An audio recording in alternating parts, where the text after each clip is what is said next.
We live on a planet we believe we already understand. Its borders are mapped, its heights measured, its depths scanned by satellites and sensors. From above, Earth appears fully known, categorized, labeled, complete, and yet, scattered across this familiar surface are places that quietly undermine that certainty. They rise from mist-covered mountains, stretch across bottomless canyons, sink beneath some of the busiest seas on Earth, and even drift far beyond the atmosphere itself. These are not natural wonders shaped by time alone, but structures deliberately placed where construction seems least possible. Standing before them, the question is unavoidable. Not what they are, but how they could ever exist at all.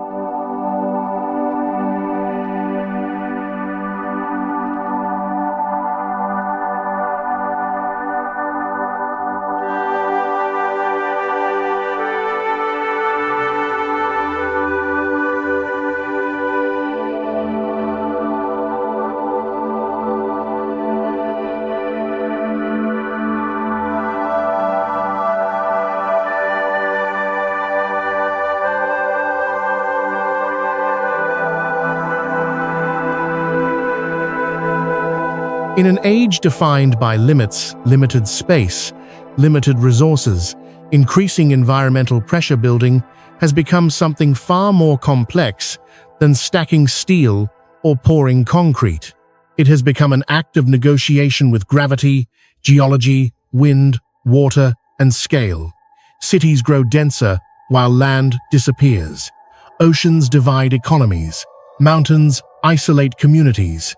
And still, humanity builds. This journey explores places that challenge our assumptions about what can be designed, connected, or sustained. Not monuments created for spectacle alone, but megaprojects born from necessity, answers to problems that once had no solutions. Elevated railways that claim the sky as infrastructure. Bridges suspended where roads cannot exist. Tunnels carved beneath the sea with no margin for error.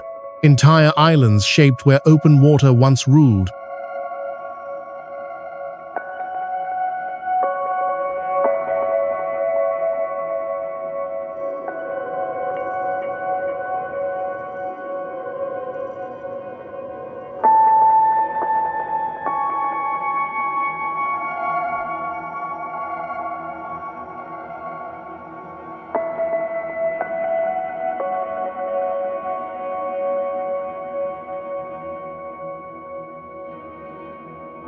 These are the impossible places, locations where architecture stops competing with nature and instead adapts to it, bends around it, or works within its most extreme conditions.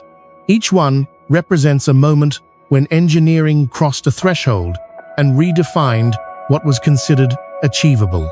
And as we move through these places, from Earth's surface to its orbit, one realization becomes clear.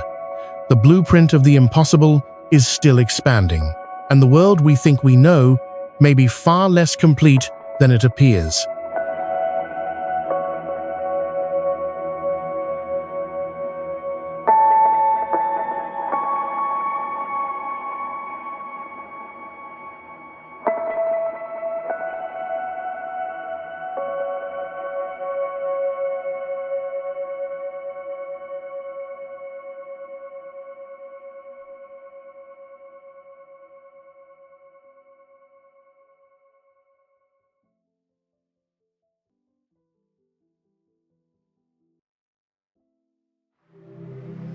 As cities grow denser and ground-level space steadily disappears, a fundamental question begins to rise above the skyline. How can urban movement continue when streets are already saturated and underground networks have reached their limits?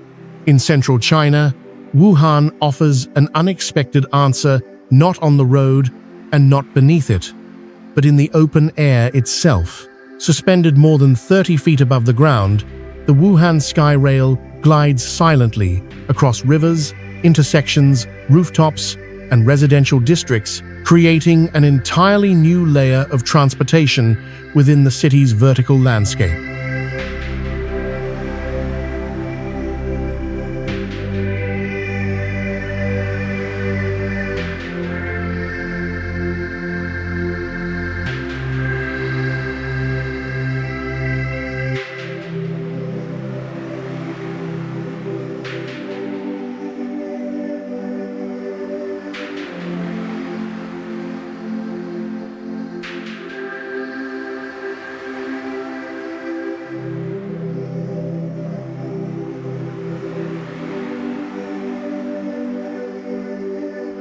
Unlike traditional subway systems that demand years of excavation or surface railways that compete with traffic, this elevated monorail system reclaims unused sky as functional infrastructure. Engineers chose to build upward, transforming empty airspace into a continuous transit corridor that weaves through the existing city without dismantling it. The trains operate without human drivers. Instead, they rely on a network of sensors, automation systems, and artificial intelligence that precisely controls speed, spacing, and balance. This allows the system to run with remarkable efficiency while reducing human error and operational costs. Lightweight carriages further reduce structural stress, enabling slimmer support columns and minimizing the visual and physical footprint on the city below.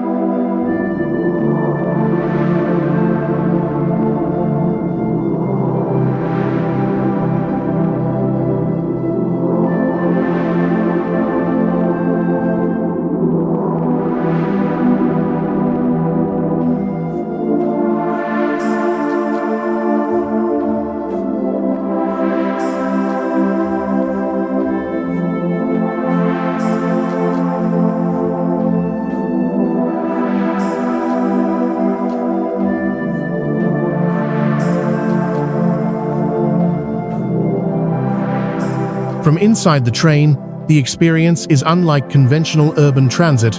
Large panoramic windows extend downward toward the floor, and in select sections, transparent panels allow passengers to look directly beneath their feet. Streets, rivers, parks, and traffic drift silently below, offering a rare perspective where the city is not something navigated through, but observed from above. Noise levels remain low enough to blend into daily urban life, a critical factor in densely populated districts. Energy consumption is significantly reduced, nearly half that of traditional subway systems, making the SkyRail not only a spatial solution, but an environmental one as well.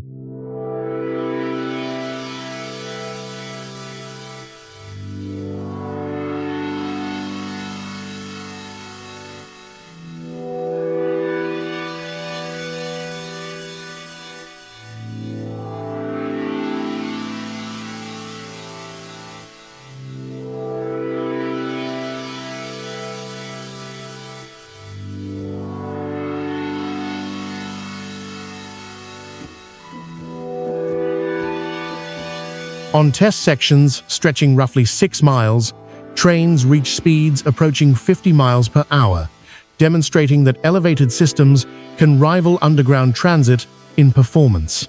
Modular construction methods allow the network to be built in as little as 2 years, dramatically shortening timelines and reducing disruption in crowded neighborhoods. Yet, Wuhan's SkyRail is more than a transportation project. It represents an experiment in 3-dimensional urban mobility, a shift in how cities conceptualize movement itself. Rather than expanding outward into surrounding land or digging deeper into already congested underground layers, the system proposes a future where cities grow vertically in both form and function.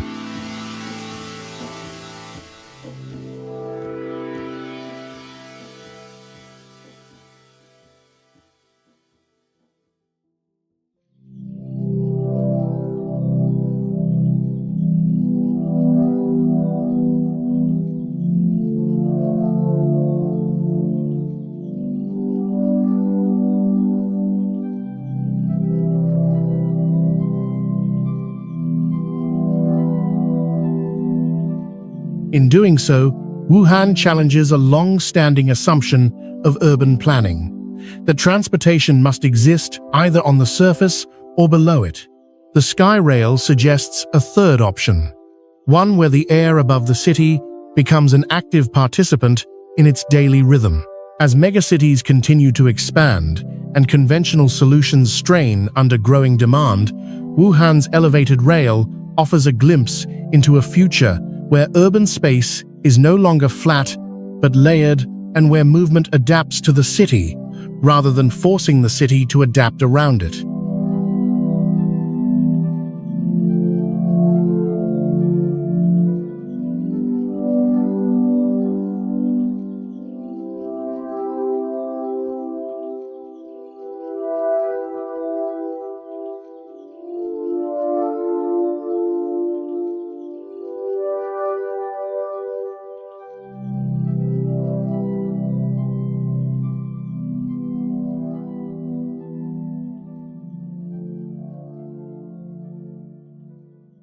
Along the western edge of Manhattan, where the city once turned its back on a vast expanse of steel tracks and industrial infrastructure, an unprecedented urban experiment now rises above the ground. Hudson Yards is not simply a new neighborhood. It is a city constructed in mid-air, resting on a platform suspended over one of the busiest rail yards in the United States. For decades, this area functioned as a logistical engine rather than a place for people. Active train lines filled the site, making conventional development impossible. There was no empty land to build on, and shutting down the rail operations beneath was never an option. Instead of removing the obstacle, engineers chose to build above it.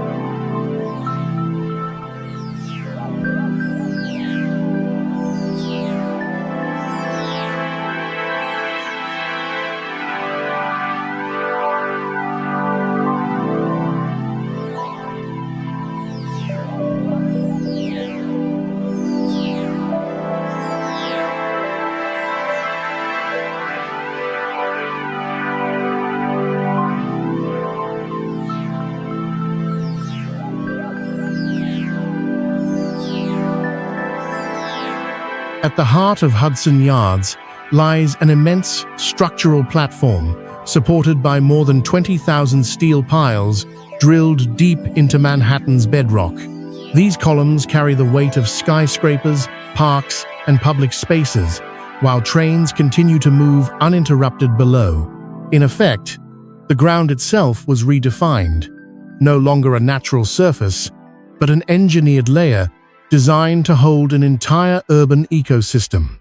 Above this platform, a carefully planned district unfolds.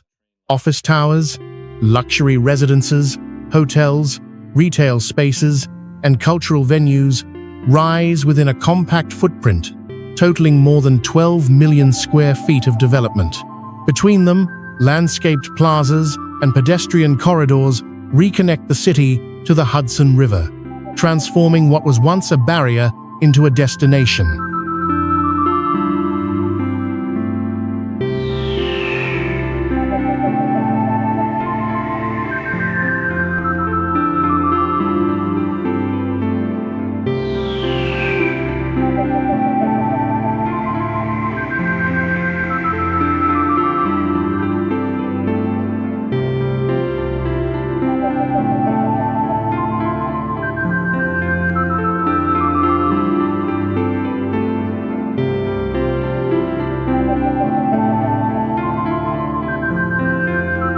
One of the project's defining features is its integration of infrastructure and architecture.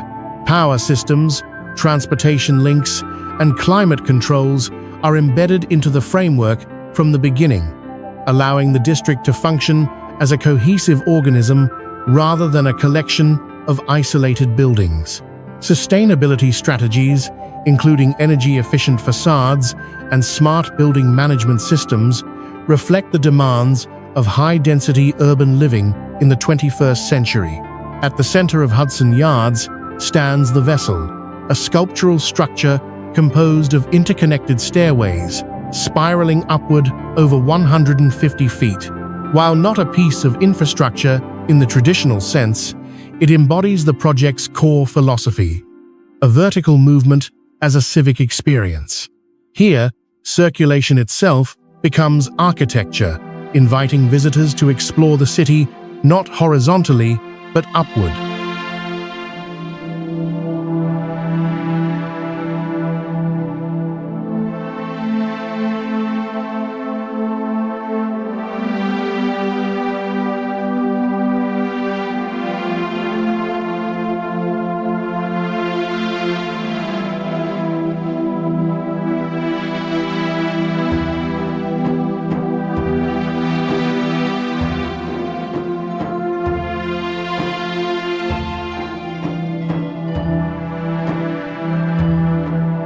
Yet, Hudson Yards is as much about its foundation as its skyline. Building above live rail lines required precision engineering and long-term planning, with tolerances measured in millimeters. Every load, vibration, and thermal shift had to be calculated to ensure safety and continuity below. More than a real estate development, Hudson Yards represents a new model of urban expansion, one that does not rely on empty land, but on reimagining existing space. It demonstrates how cities constrained by geography and history can still grow, not by spreading outward, but by layering new life atop their industrial past.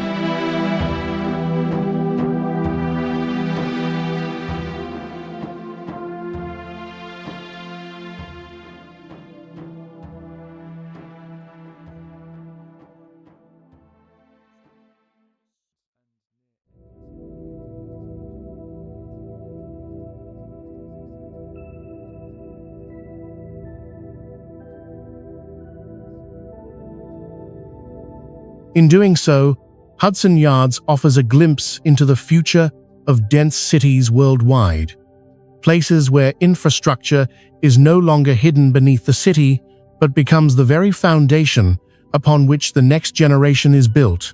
High above the forests of central Vietnam, a quiet architectural question takes shape in the clouds. What happens when a structure stops competing with nature and instead begins to collaborate with it?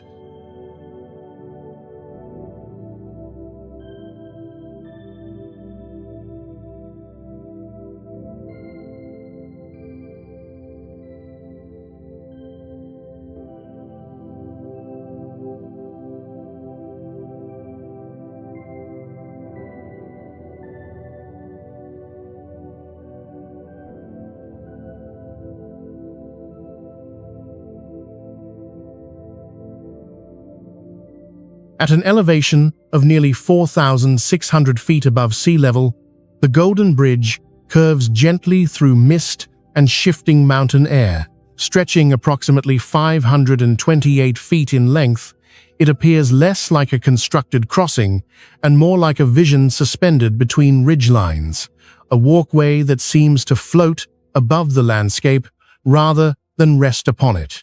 The bridge is most recognizable for what appears to hold it aloft. Two colossal stone hands emerging from the mountainside below.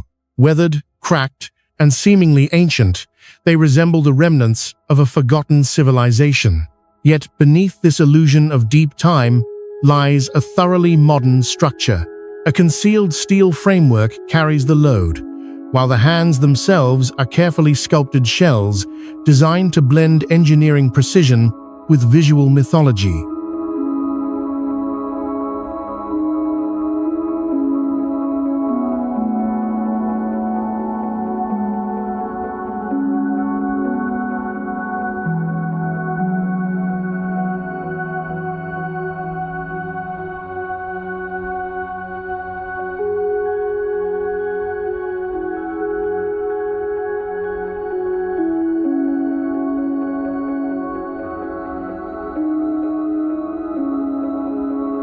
Located within the Ba Na Hills near Da Nang, the bridge exists in an environment defined by rapid and unpredictable weather shifts. Temperature changes, high humidity, and sudden cloud cover can envelop the structure in dense fog within minutes. At times, visibility disappears entirely, producing the sensation of walking through open sky, where the boundary between ground and air dissolves. Rather than resisting these conditions, the Golden Bridge embraces them. Its gentle curvature follows the natural contours of the mountains, minimizing visual intrusion and allowing the structure to feel embedded within the landscape. From a distance, it does not dominate the scenery, but punctuates it a moment of human presence framed by forest and cloud.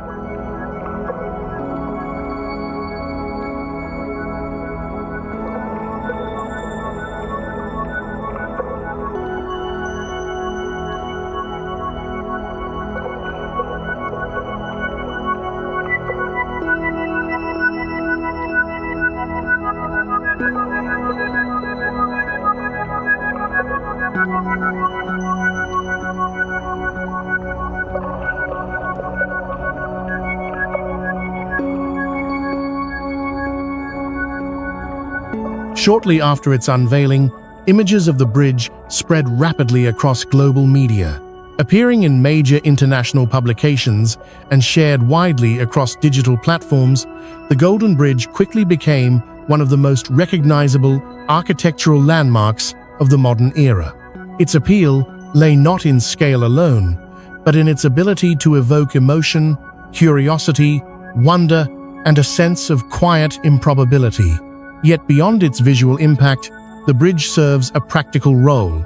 It connects viewpoints and pedestrian paths within a popular mountain resort area, guiding visitors through a carefully choreographed experience of elevation, movement, and perspective.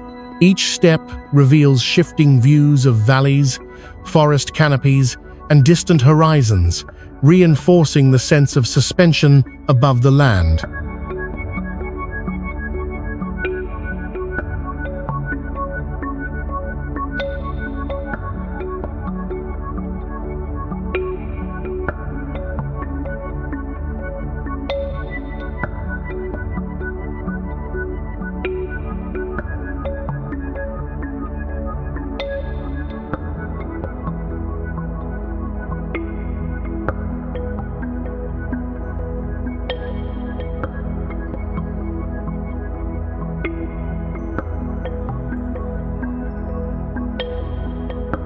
More than a tourist destination, the Golden Bridge represents a broader shift in contemporary architecture. It demonstrates how infrastructure can function simultaneously as engineering, storytelling, and landscape intervention. Rather than asserting dominance over nature, the bridge suggests a more restrained ambition, one that seeks harmony, illusion, and dialogue. In doing so, the Golden Bridge challenges conventional expectations of megaprojects. It proves that an impossible place does not need to rely on overwhelming size or brute force. Sometimes, it emerges through subtlety by allowing imagination to carry as much weight as steel, and by letting architecture feel as though it has always belonged to the mountains it inhabits.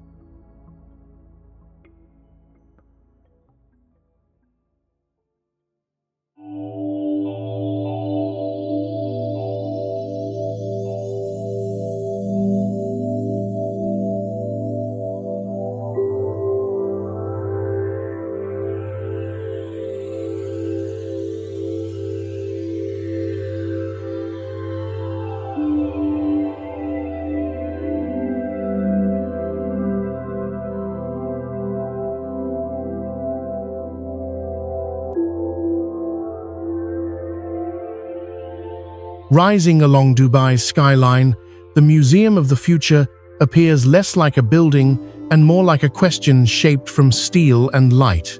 In a city known for monuments to height and luxury, this structure distinguishes itself not by how tall it stands, but by what it asks us to imagine. Its defining form is a hollow, elliptical ring, a continuous surface wrapped around an open void. This void is intentional. It symbolizes a future that has not yet been written, a space for ideas, possibilities, and uncertainties that humanity has yet to fill. Rather than celebrating the past, the building turns its focus forward.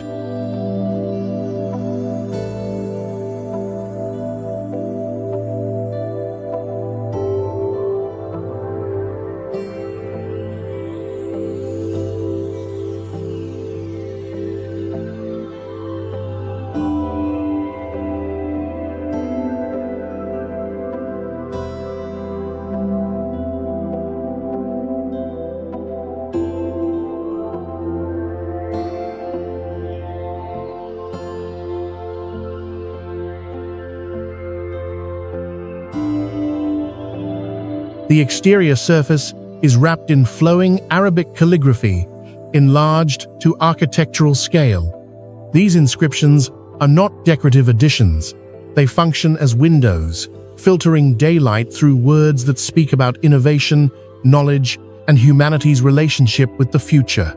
As sunlight passes through the script, language itself becomes a structural and experiential element of the building. Behind this fluid exterior lies an extraordinary feat of engineering.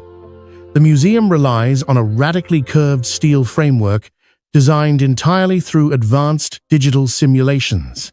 Traditional support columns are almost entirely absent, replaced by a complex internal skeleton assembled with robotic precision.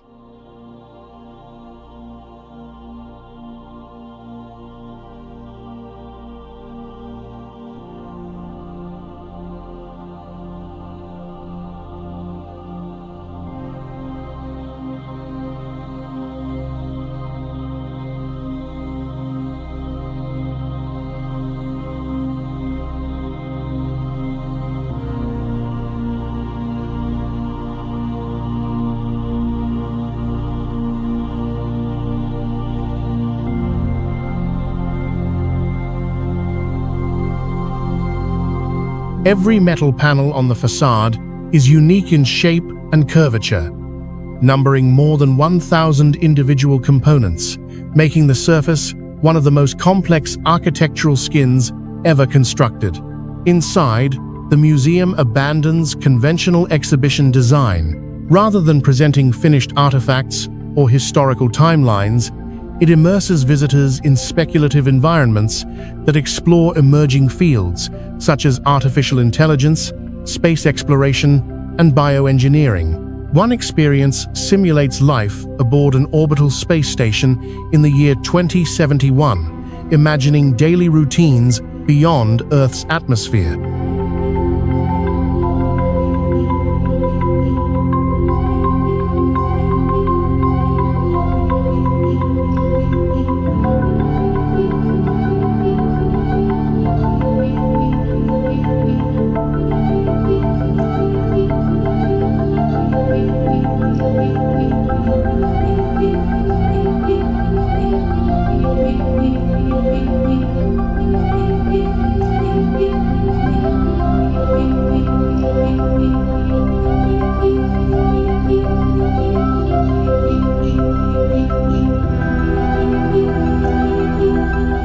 Another zone focuses on planetary ecology, examining biodiversity, climate restoration, and the science of repairing Earth's life support systems.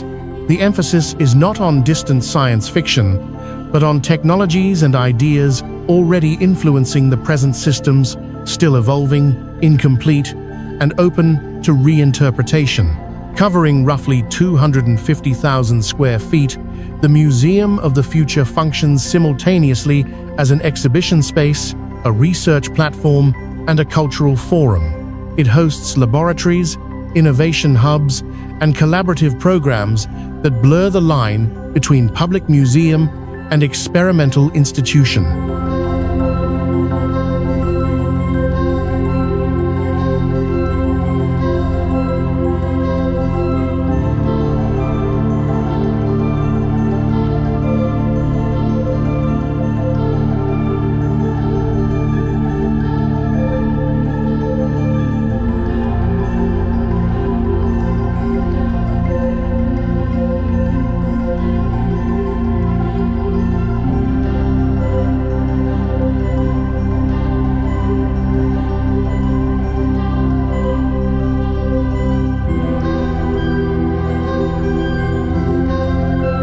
More than a landmark, the museum represents a shift in how architecture can communicate ideas. Here, the building itself becomes a narrative device, using form, language, and space to explore questions rather than provide answers. It does not instruct visitors on what the future will be.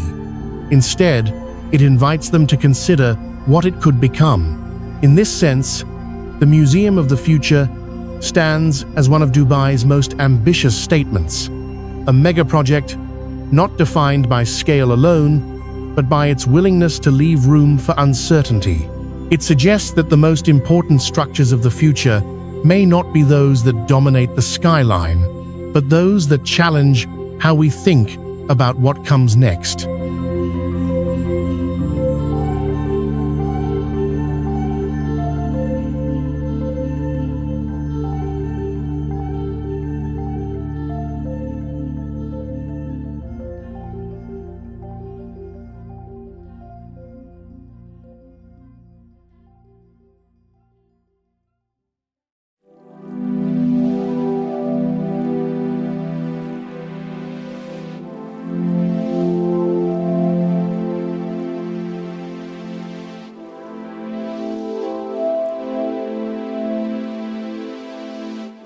In the mountainous heart of central China, where sheer cliffs collapse into narrow canyons and clouds drift like living terrain, one bridge stands suspended between earth and sky.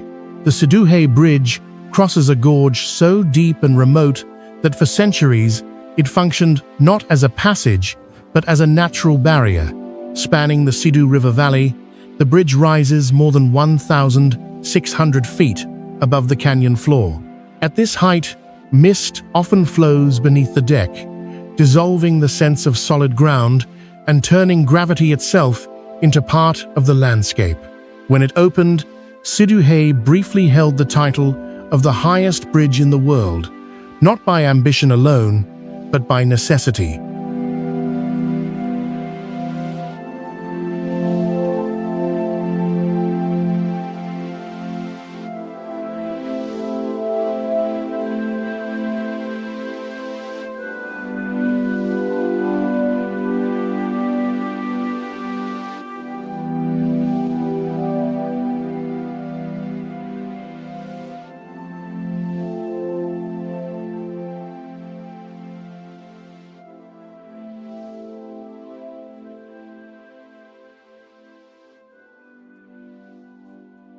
Before its construction, travel through this region required hours of slow, dangerous driving along steep mountain roads.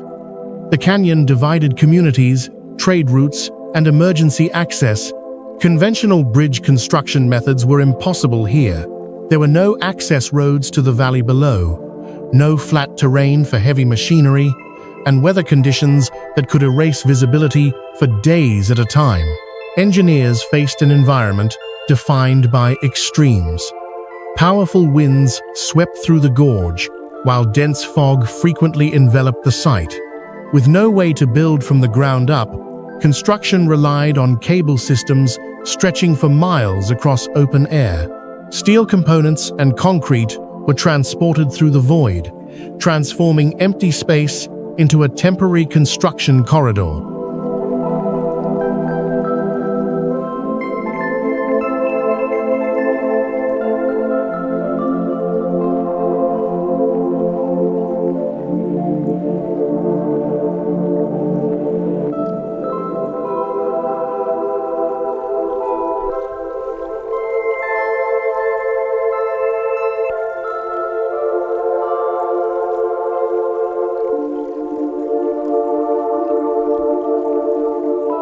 The bridge itself is a suspension structure, its razor-thin profile emphasizing lightness rather than mass. Massive steel cables anchor the deck to pylons embedded deep into the surrounding rock, distributing forces across the canyon walls. Every calculation had to account for wind load, thermal expansion, and long-term structural fatigue at an elevation where error could not be corrected easily. Working conditions were relentless.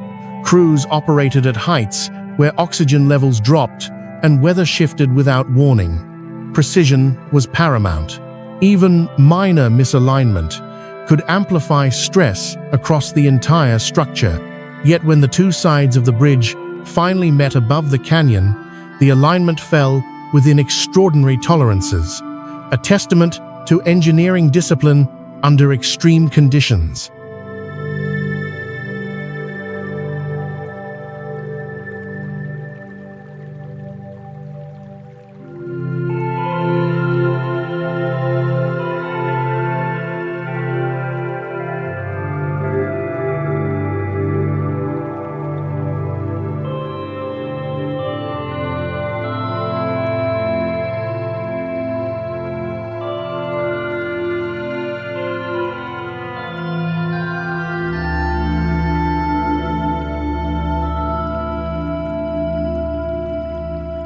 Once completed, Séduhe Bridge permanently reshaped regional mobility.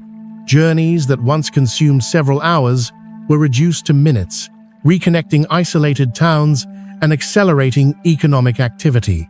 What had been a geographic obstacle became a lifeline suspended in air. More than a crossing, Séduhe Bridge represents a fundamental shift in how infrastructure confronts terrain. Instead of forcing the landscape to conform, engineers learn to work within its most unforgiving dimensions. The bridge does not dominate the canyon, it threads through it, a narrow line of steel stretched across immense emptiness.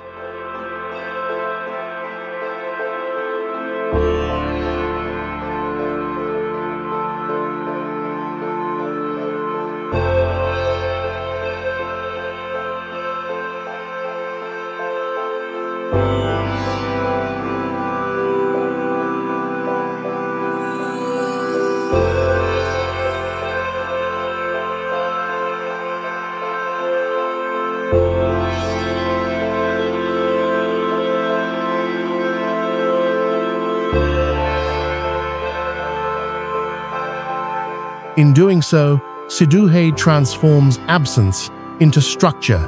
It proves that even in places where the ground itself refuses cooperation, human ingenuity can still find a path forward, not by filling the void, but by spanning it. Spanning the vast Tarn River Valley in southern France, the Millau Viaduct appears less like a conventional bridge and more like a ribbon of steel and concrete suspended in open air. Rising from the limestone plateau, it stretches across a landscape shaped by wind, erosion, and scale, redefining what modern bridge engineering can look like at extreme elevation.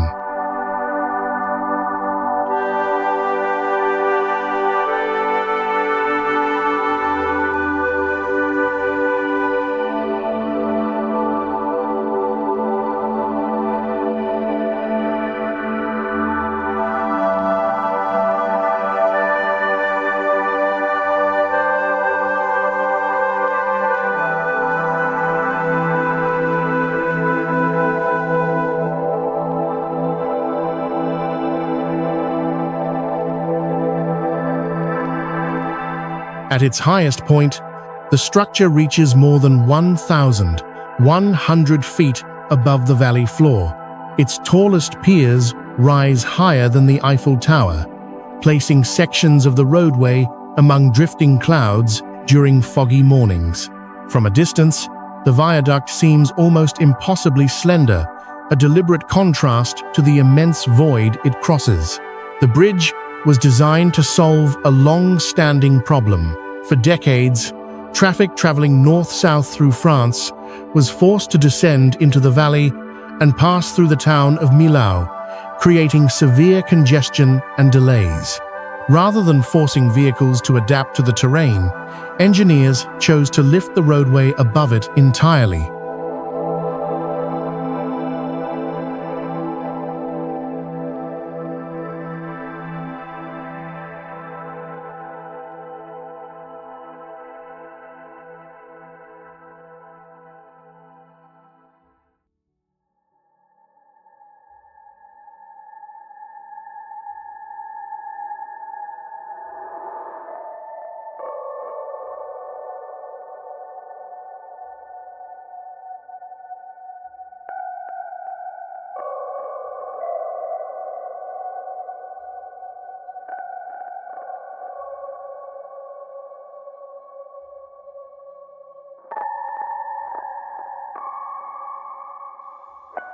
Built at extreme height, the Millau Viaduct demanded unprecedented precision.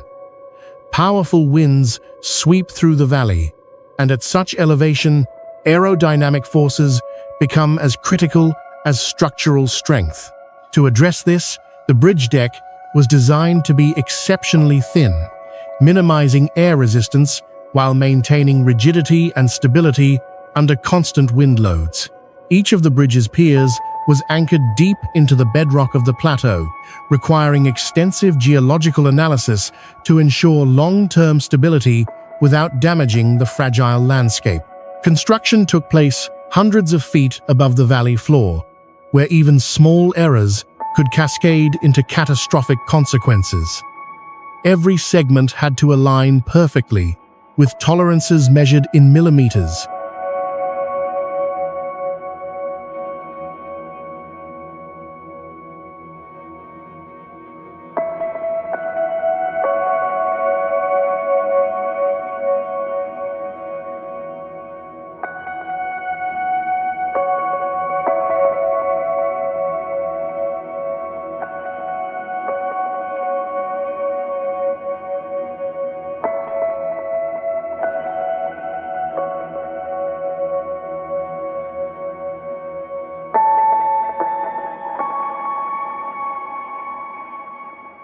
The viaduct's construction method was as innovative as its form.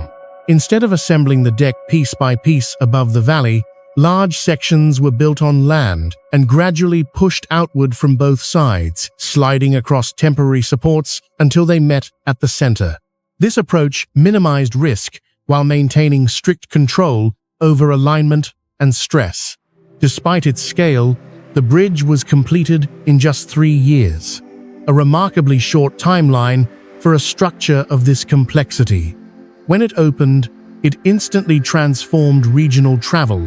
What had once been a slow, winding journey through mountain roads became a seamless crossing, completed in minutes.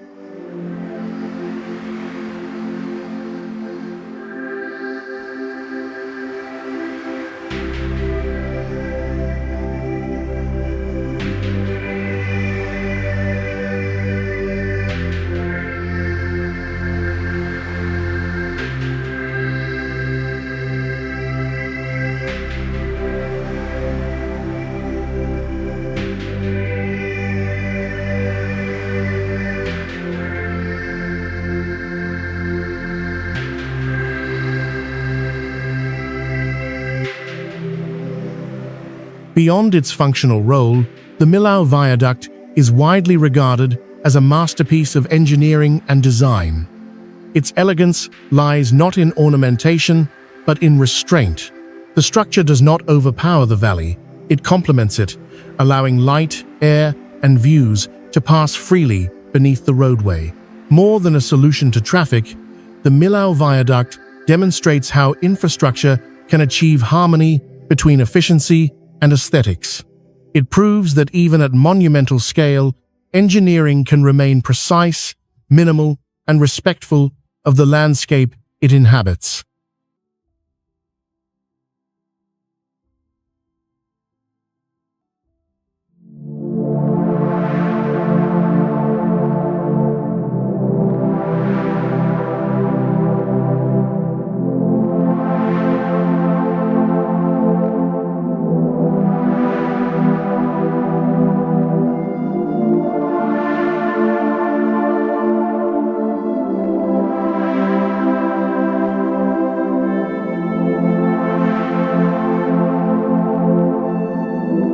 Suspended between earth and sky, the viaduct stands as a quiet statement of confidence, a reminder that the most advanced structures are often those that appear effortless, even when they span the impossible. Beneath one of the busiest and most unpredictable seas on Earth, an invisible connection runs quietly between two nations. The Channel Tunnel, stretching beneath the English Channel, represents a question that once seemed almost absurd. Could the United Kingdom and mainland Europe be linked not by ships or aircraft, but through solid rock beneath the ocean itself?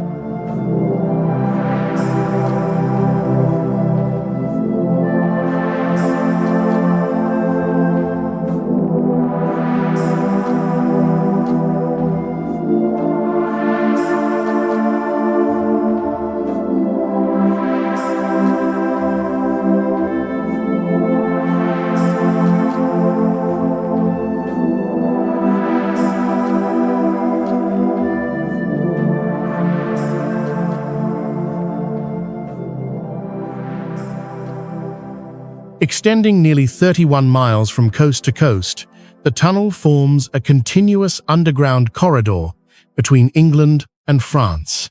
More than 23 miles of this passage lie entirely beneath the seabed, making it one of the longest undersea tunnels ever constructed. At its deepest point, the tunnel descends roughly 250 feet below sea level, where immense water pressure and complex geology leave no margin for error. Rather than a single passage, the Channel Tunnel is a carefully engineered system of 3 parallel tunnels. 2 main tunnels carry high-speed trains in opposite directions, while a central service tunnel provides ventilation, maintenance access, and emergency evacuation routes. This design was essential for safety, allowing constant monitoring and rapid response deep below the seabed.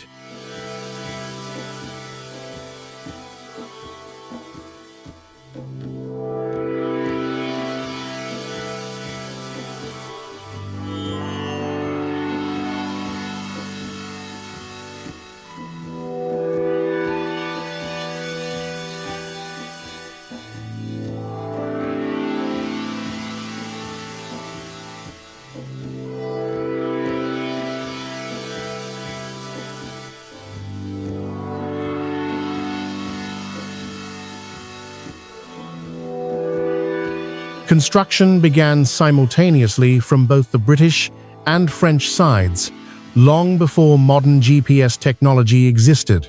Massive tunnel boring machines advanced through layers of chalk, marl a relatively stable geological formation, but one that demanded precise navigation. When the 2 excavation teams finally met beneath the channel, the alignment error measured only a few inches, a remarkable achievement in underground engineering. Work continued around the clock for nearly 6 years, involving more than 13,000 workers operating across borders, languages, and engineering traditions. Crews faced darkness, confined spaces, and constant pressure from groundwater intrusion. Every meter forward required continuous surveying, sealing, and reinforcement to prevent catastrophic flooding.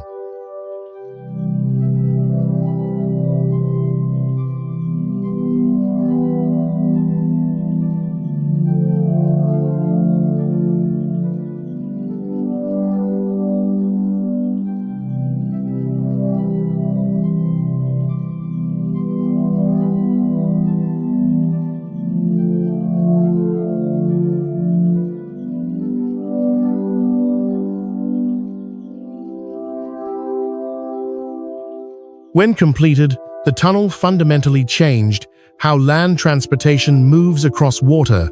Passenger trains travel through the tunnel at speeds exceeding 160 miles per hour, reducing the journey between London and Paris to just over 2 hours. In addition to passengers, entire vehicles are loaded onto specialized shuttle trains, allowing cars and trucks to cross the channel without ever touching the sea. The Channel Tunnel is not merely a shortcut. It represents a redefinition of geography itself. A natural barrier that once demanded ships, weather forecasts, and maritime navigation became a stable, year-round land connection, immune to storms above.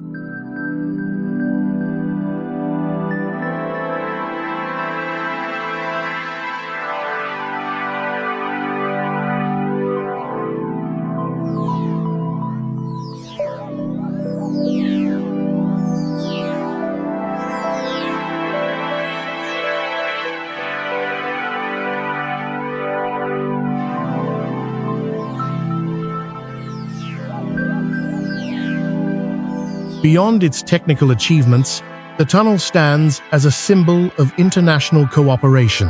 Its success depended not only on machinery and mathematics, but on political alignment, shared standards, and long-term trust between 2 nations historically separated by water. More than 3 decades after its opening, the Channel Tunnel continues to operate as a critical artery of European mobility and trade. It proves that even oceans, long regarded as definitive borders, can be crossed without ever seeing the surface.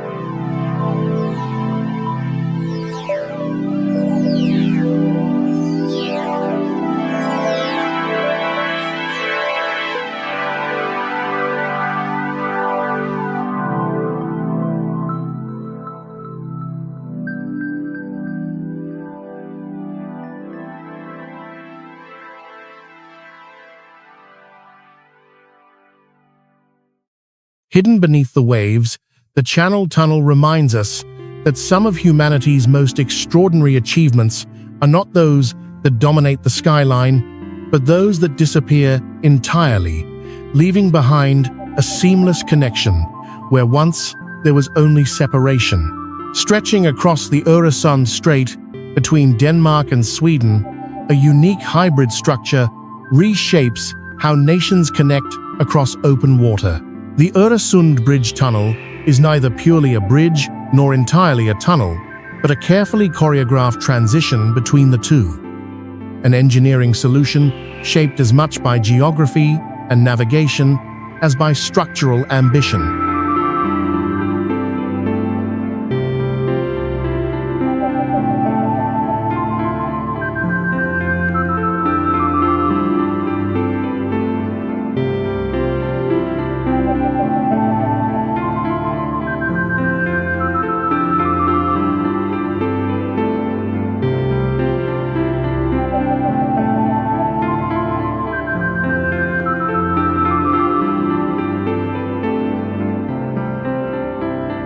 The connection links Copenhagen and Malmö across a distance of roughly 8 miles, carrying both road and rail traffic. What once required ferries and weather-dependent crossings can now be completed in about 35 minutes, transforming daily commuting, trade, and regional integration across southern Scandinavia. The journey begins on the Danish side as a cable-stayed bridge rising above the water. Towering pylons support a sleek deck that carries 4 lanes of highway and a double-track railway. Designed to withstand strong winds, saltwater corrosion, and constant vibration from high-speed trains, the bridge represents a conventional yet highly refined solution to crossing open sea.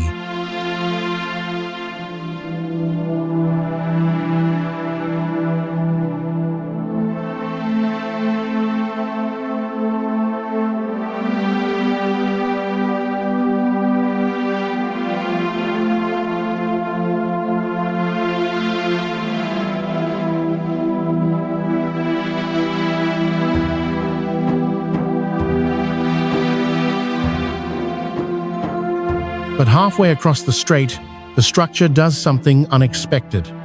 Instead of continuing as a bridge towards Sweden, it descends toward an artificial island known as Peberholm. Here, the bridge transitions seamlessly into a tunnel that continues beneath the water toward the Swedish coast. This design choice was not aesthetic, but strategic. The Öresund Strait is one of the busiest shipping routes in Northern Europe, and a continuous bridge would have interfered with air traffic approaching Copenhagen Airport nearby. By submerging the connection near Sweden, engineers preserved clear flight paths and unobstructed maritime navigation.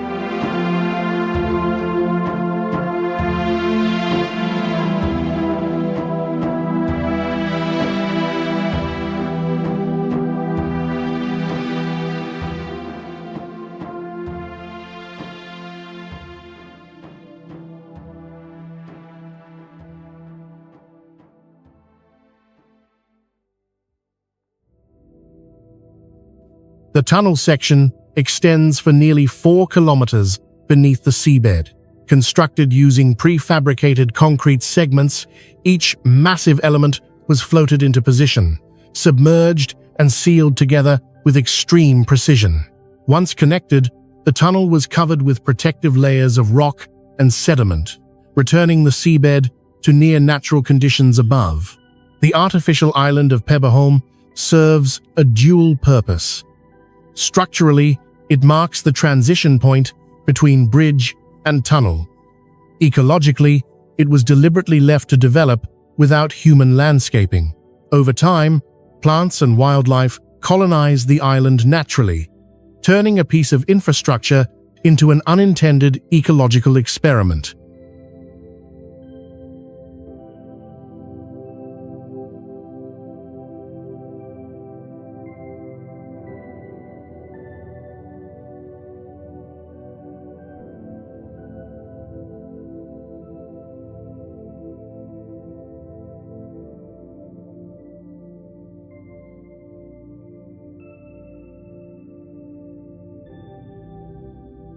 Engineering the Öresund link required meticulous coordination across national standards, currencies, languages, and regulatory systems.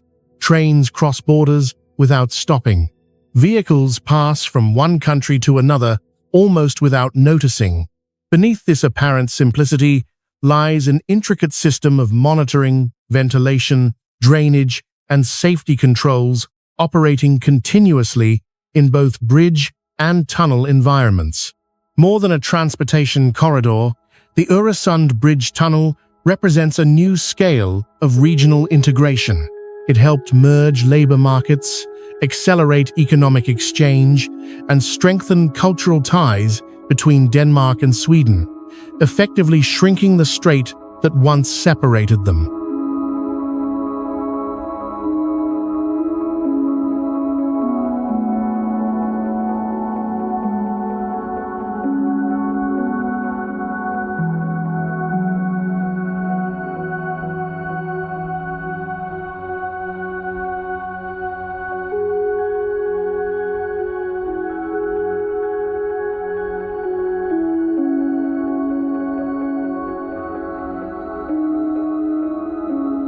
Rather than forcing a single solution across an entire body of water, the Öresund project demonstrates the power of adaptability. By combining bridge, island, and tunnel into one continuous system, engineers allowed geography, aviation, and shipping to coexist with infrastructure. In doing so, the Öresund Bridge Tunnel proves that the most successful megaprojects are often those that compromise intelligently, not by weakening ambition, but by shaping it around the realities of the world they inhabit.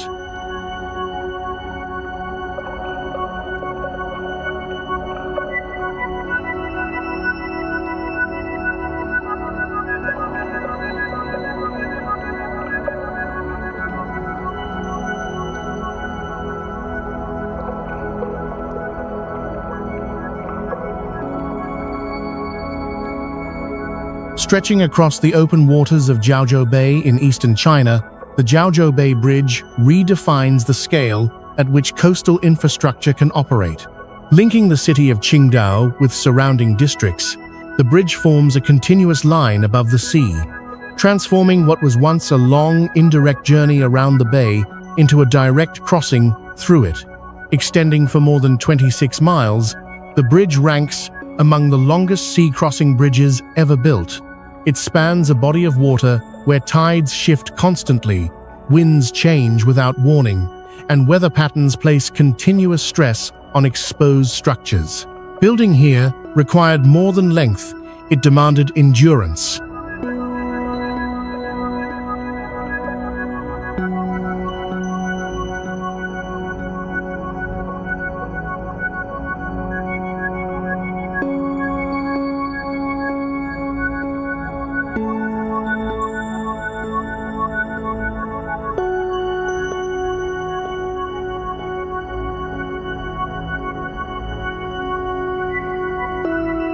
Before the bridge was completed, vehicles were forced to follow winding routes around the bay, turning short distances into hours-long trips. The bay acted as a natural divider between communities, industries, and transportation networks.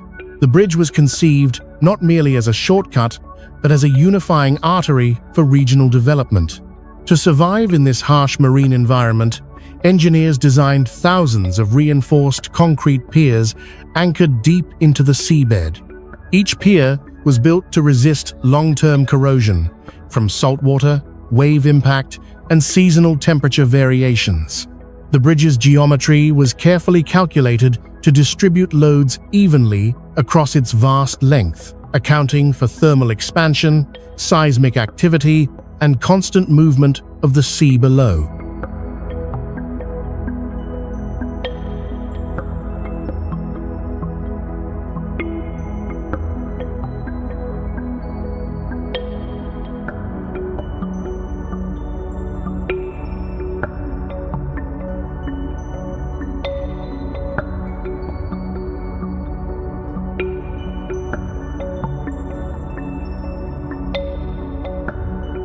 Construction demanded precise marine engineering at every stage.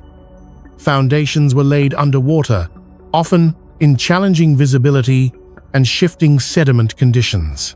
Continuous monitoring of currents and seabed stability ensured that each support remained aligned despite the dynamic environment. Even minor deviations could have compounded into structural stress across the entire bridge. The bridge deck itself was designed to remain stable under strong crosswinds, while providing a smooth, uninterrupted route for vehicles. Expansion joints allow the structure to flex and move, accommodating changes in temperature and load without compromising safety. This flexibility is essential for a structure of such extraordinary length.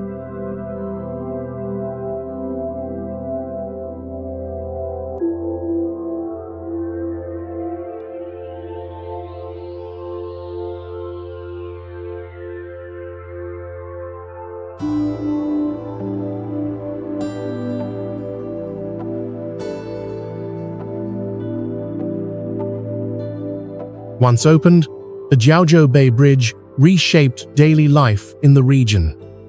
Commute times were dramatically reduced, logistics routes streamlined, and economic integration accelerated. What had been a geographical obstacle became a connective spine, allowing the city of Qingdao to expand more cohesively across the coastline.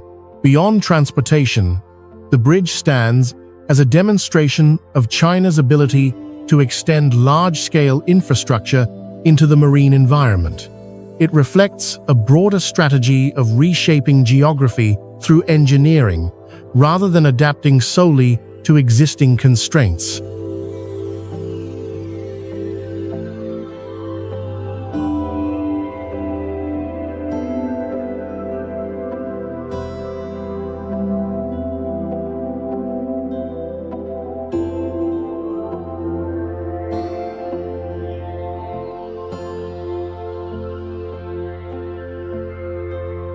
Yet despite its monumental scale, the bridge does not dominate the bay. From a distance, it traces a measured line across the water, emphasizing continuity rather than intrusion. Its presence is constant but restrained, a reminder that effective infrastructure does not need to overwhelm its surroundings to transform them. More than a bridge, Jiaozhou Bay Bridge represents a shift in how coastal regions are connected.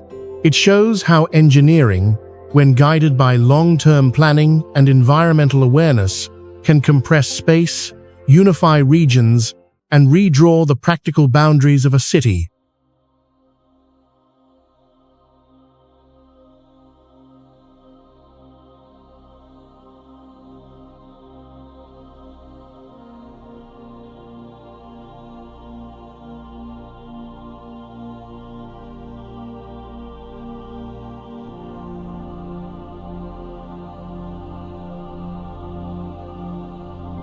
Suspended above tides and currents, the bridge stands as a testament to endurance proof that even in environments defined by constant motion, stability can be engineered over vast distances. Off the coast of Dubai, where the Persian Gulf once stretched uninterrupted toward the horizon, a new shoreline was not discovered by chance, but deliberately engineered. Palm Jumeirah is an artificial island shaped with intention. A colossal palm tree etched into the sea, large enough to be visible from space and bold enough to redefine how humans interact with the ocean.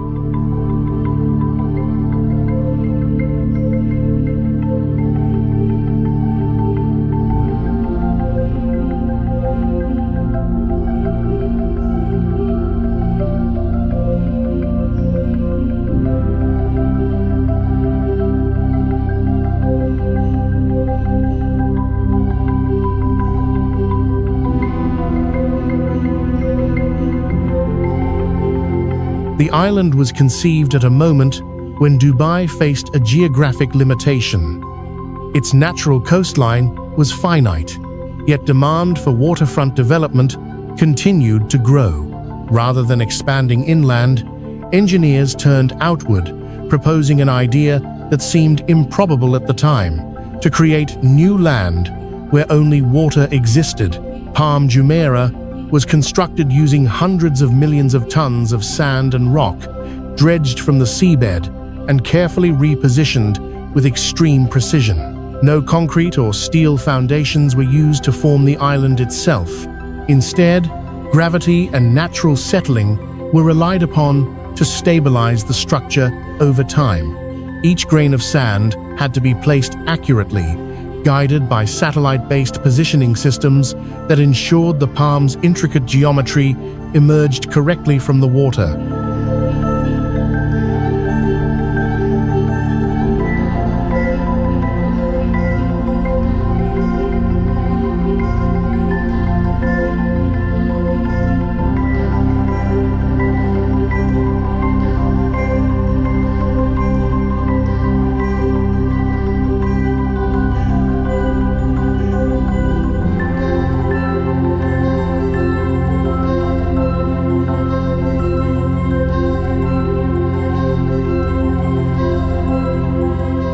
The palm-shaped design was not purely symbolic.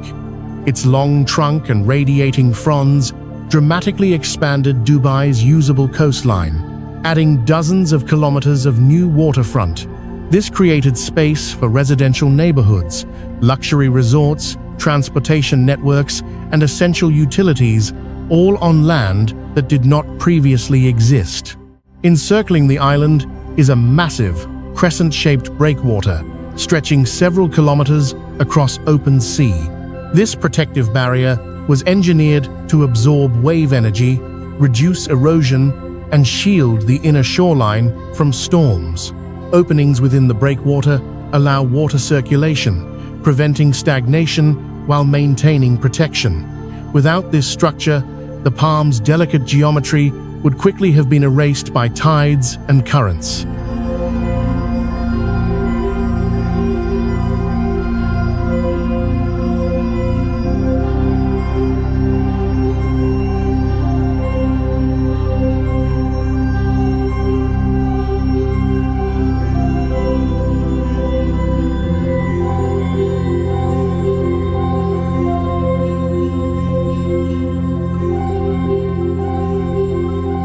Building an island at this scale required advanced modeling of ocean dynamics, sediment behavior, and long-term coastal change.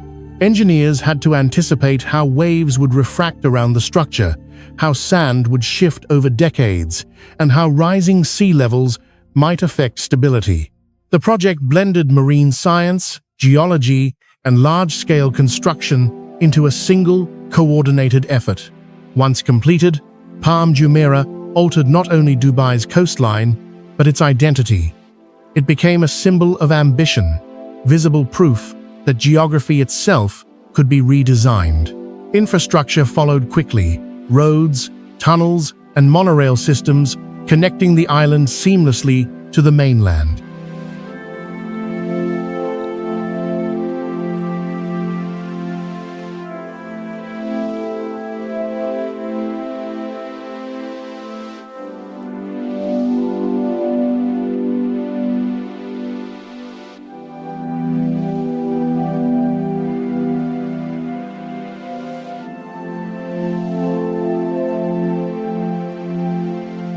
Yet Palm Jumeirah is more than an expression of scale or wealth.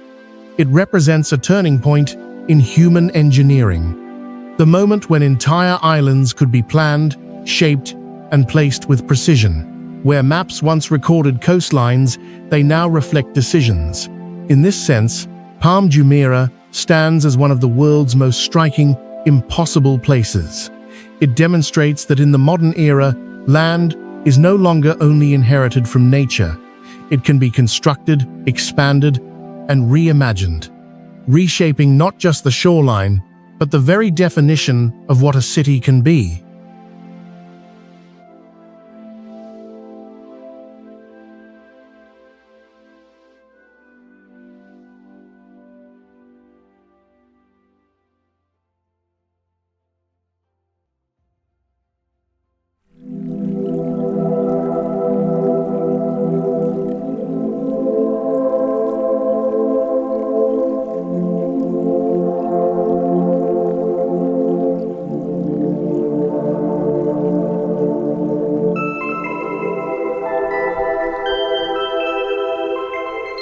Cut through the narrow waste of Central America, the Panama Canal stands as one of the most consequential engineering achievements in human history. It is not simply a passage for ships, but a deliberate incision through a continent, a place where geography itself was permanently altered to serve global movement. Stretching roughly 50 miles from the Atlantic Ocean to the Pacific, the canal eliminates a journey of more than 8,000 miles around the southern tip of South America. What once required weeks of dangerous navigation through rough seas can now be completed in less than a day. In doing so, the canal quietly reshaped global trade routes, economies, and geopolitical power.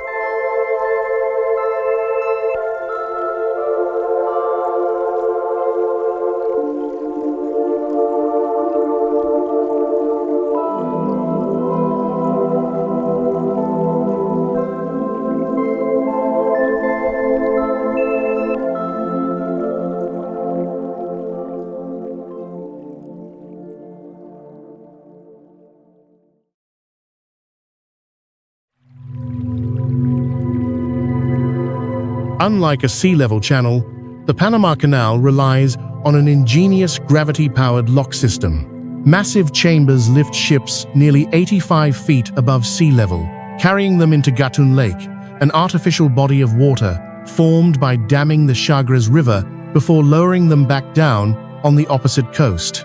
Water itself becomes the machine, raising vessels weighing tens of thousands of tons with remarkable precision. This design choice was driven by necessity. The region's dense jungle, unpredictable rainfall, and unstable terrain made a sea-level canal impractical with early 20th century technology.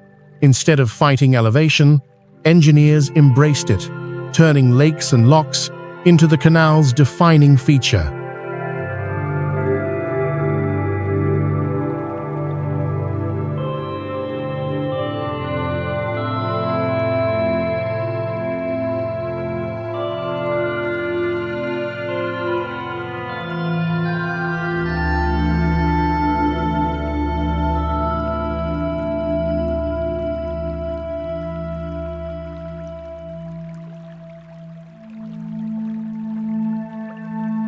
Construction was as much a medical and environmental battle as an engineering one.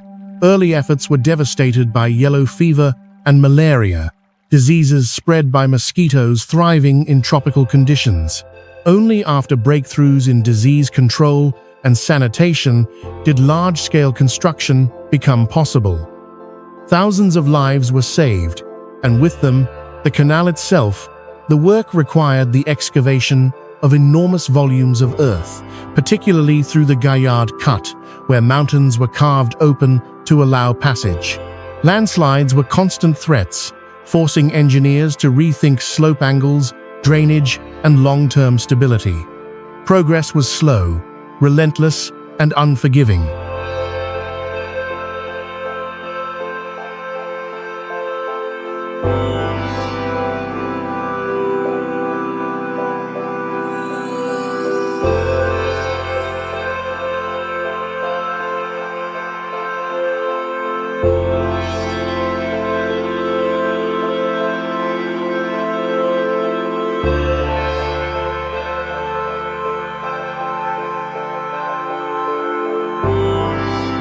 When the canal finally opened in 1914, it redefined maritime logistics overnight. Today, more than 14,000 vessels pass through each year, carrying approximately 6% of global maritime trade. Entire supply chains depend on its reliability. A delay in Panama can ripple across continents. In the 21st century, the canal was expanded to accommodate larger ships, reflecting the continued evolution of global commerce. New locks were added, wider and deeper than the originals, ensuring that the canal remains relevant in an era of mega vessels and accelerating trade.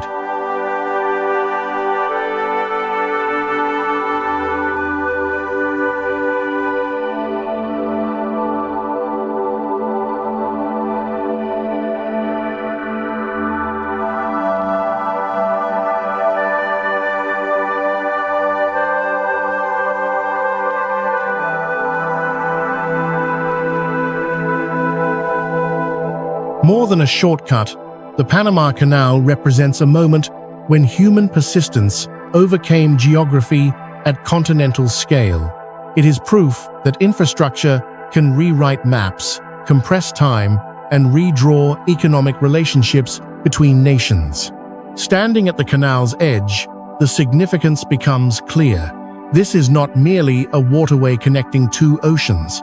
It is a boundary erased, a continent divided, and a reminder that some of humanity's most powerful structures are those that quietly change how the world moves every single day.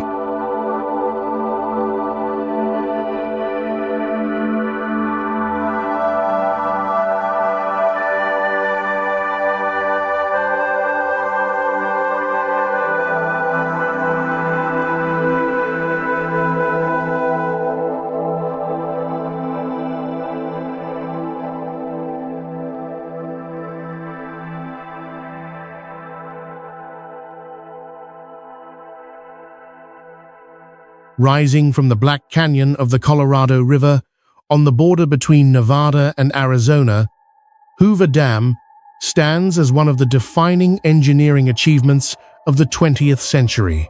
Built in one of the harshest desert environments in North America, it represents a moment when human ambition confronted an unpredictable river and refused to yield. Before the dam existed, the Colorado River was both a lifeline and a threat.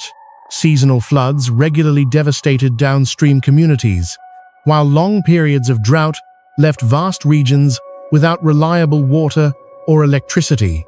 In the early 1930s, amid the Great Depression, the decision to control the river was as much an economic gamble as an engineering one.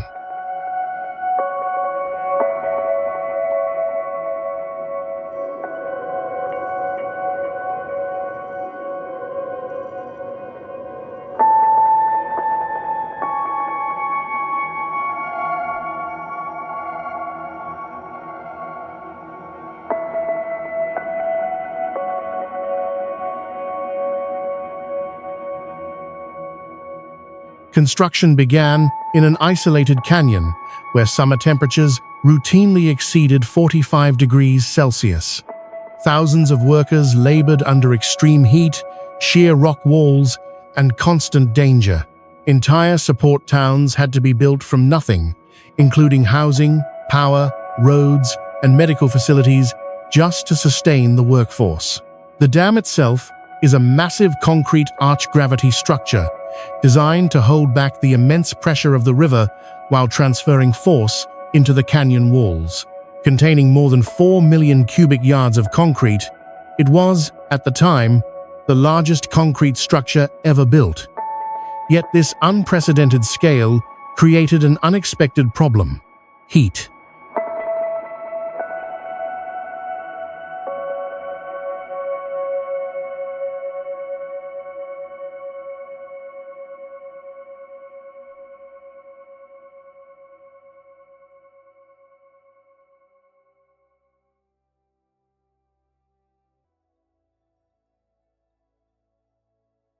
As concrete cures, it releases heat. At Hoover Dam's volume, engineers calculated that the structure would take more than a century to cool naturally, leading to cracking and structural failure. The solution was radical. An intricate network of cooling pipes was embedded throughout the dam, circulating cold water to extract heat from the interior. Only after the concrete stabilized were the pipes sealed, locking the structure into permanent solidity. Behind the dam, Lake Mead formed, becoming the largest man-made reservoir in the United States for decades.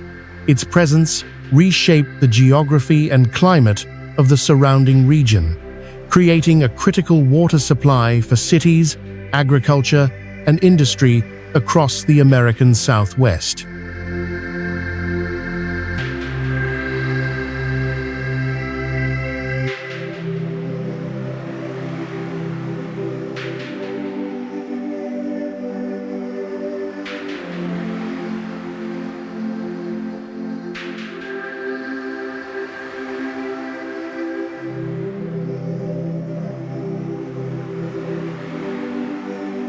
The dam's power plant transformed the region just as dramatically.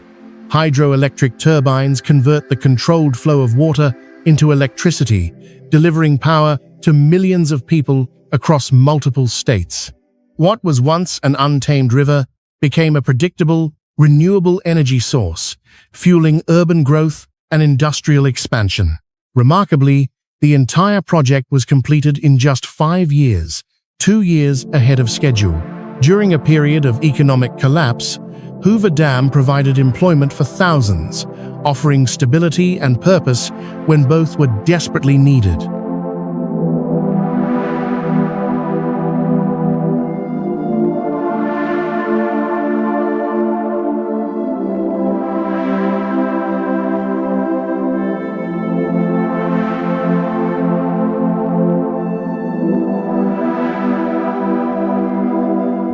Beyond its practical functions, Hoover Dam became a symbol.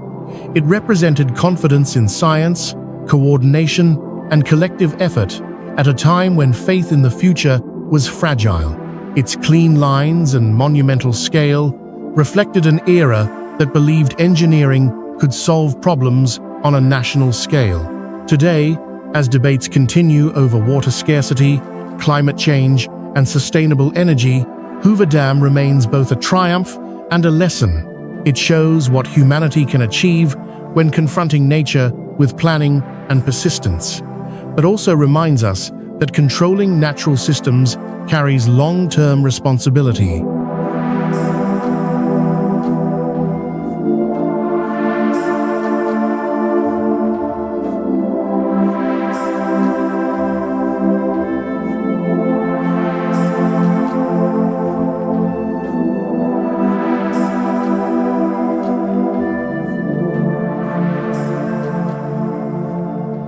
Anchored in stone and spanning a desert canyon, Hoover Dam is more than a barrier across a river.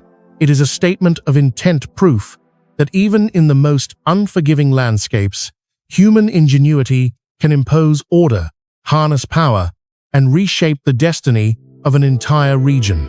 Along the low-lying edge of Europe, where land and sea have negotiated their boundary for centuries, the Netherlands made a decisive choice. Retreat was no longer an option. The Delta Works stands as one of the most ambitious flood defense systems ever constructed, a vast network of engineering designed not to conquer the ocean, but to coexist with it.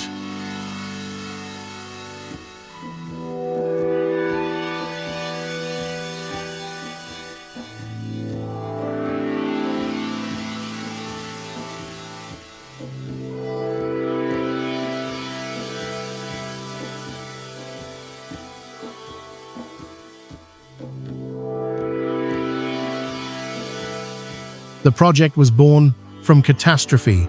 In 1953, a powerful storm surge breached coastal defenses and flooded large parts of the country, killing thousands and exposing a brutal reality. Nearly 1/3 of the Netherlands lies below sea level. The disaster transformed water from a managed element into an existential threat, forcing the nation to rethink its relationship with the sea. Rather than building a single continuous wall, engineers envisioned a living system of dams, storm surge barriers, dikes, sluices, and movable gates stretching across river mouths and coastal inlets in the southwest of the country. Together, these structures shortened the Dutch coastline by hundreds of kilometers, drastically reducing the number of vulnerable points exposed to the North Sea.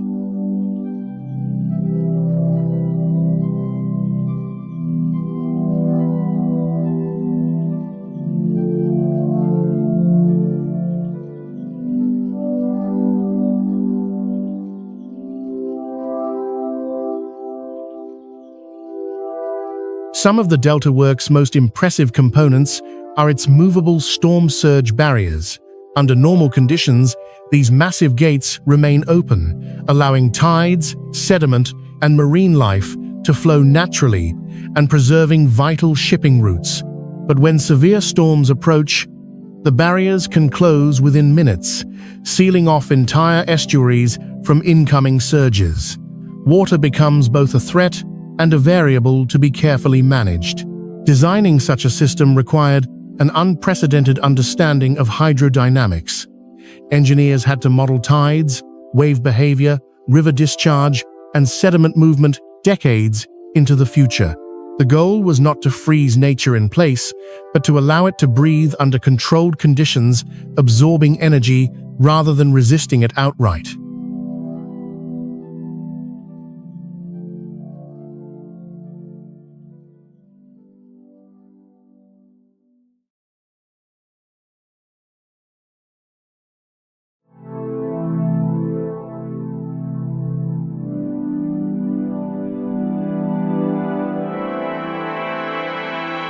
Geology also played a critical role.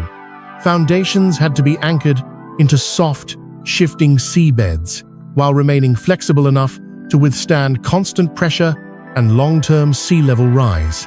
Materials were chosen not only for strength, but for durability over generations. The Delta Works was designed with a time horizon measured not in years, but in centuries. Beyond its technical complexity, the project reshaped Dutch identity.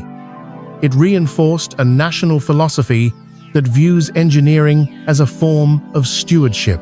Water is not an enemy to be defeated, but a force to be understood, respected, and guided. This mindset continues to influence Dutch approaches to climate adaptation around the world.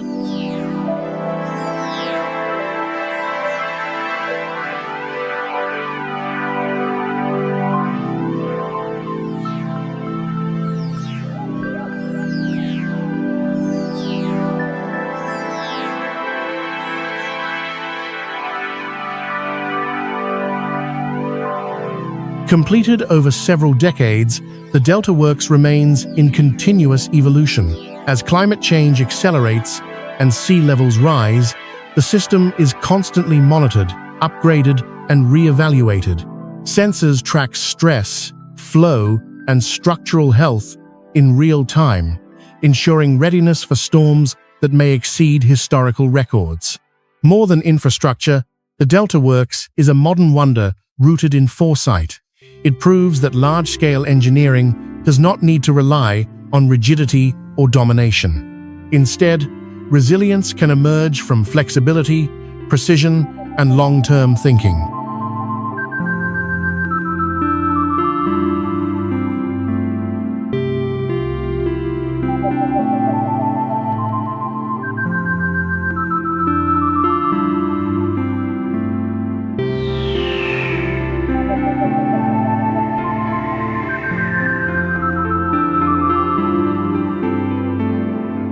Standing along these barriers, it becomes clear that the Delta Works is not simply holding back the sea, it is holding open the future, demonstrating how humanity can survive at the edge of rising water by learning to design with nature rather than against it.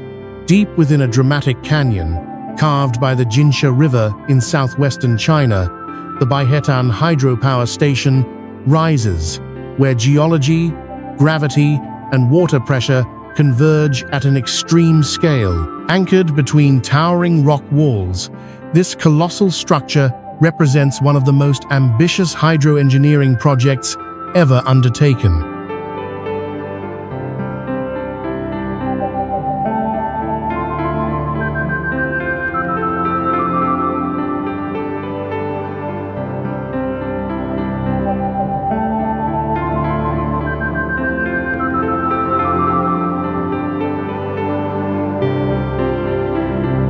Baihetan is a concrete arch dam standing more than 280 meters tall, ranking among the tallest of its kind in the world.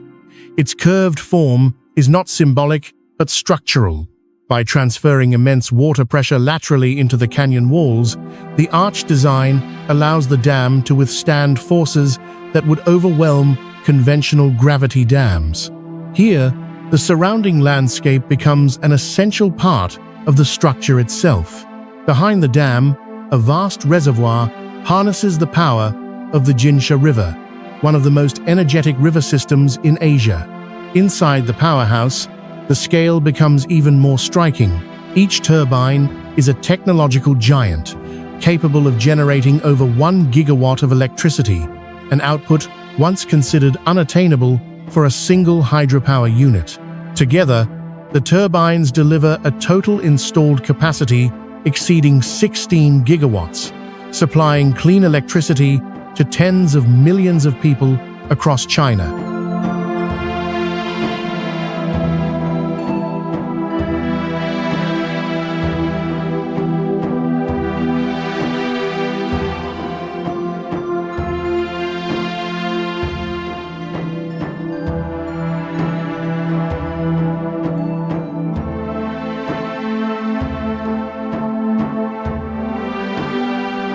Achieving this output required breakthroughs in materials science and mechanical engineering.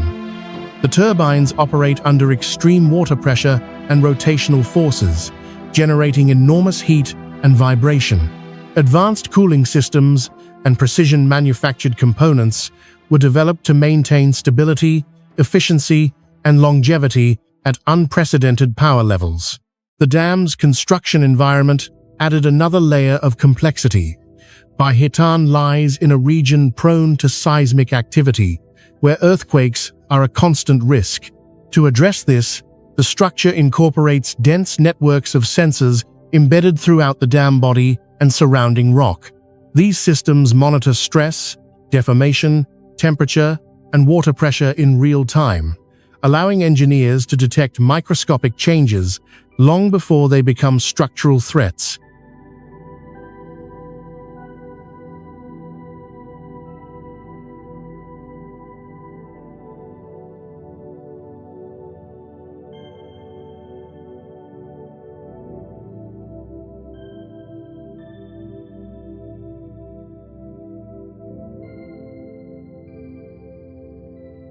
Concrete itself posed a challenge at this scale.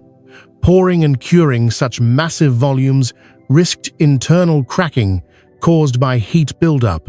Engineers employed carefully controlled layering techniques and temperature regulation strategies to ensure uniform curing, preserving the dam's integrity over decades of operation. Beyond power generation, Baihetan plays a critical role in flood control and water management along the Jinsha and downstream Yangtze River systems. By regulating seasonal flows, the dam reduces flood risk while stabilizing water supply during dry periods, adding resilience to regions vulnerable to climate variability.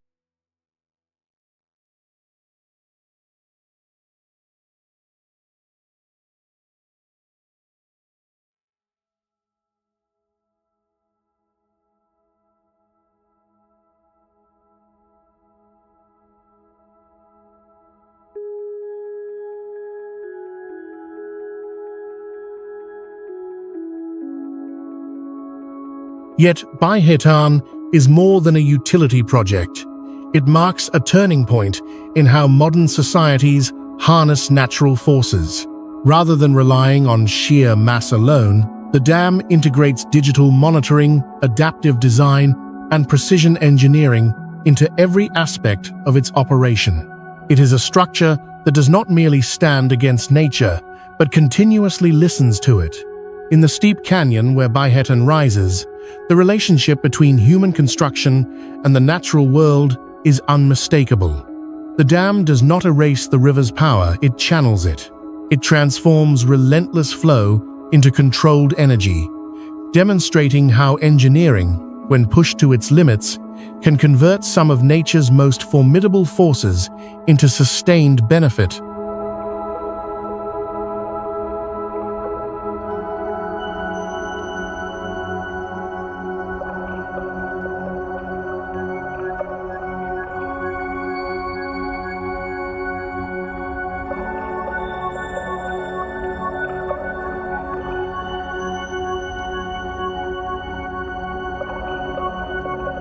As one of the world's largest hydropower stations, Baihetan stands as a symbol of scale, control, and technological evolution.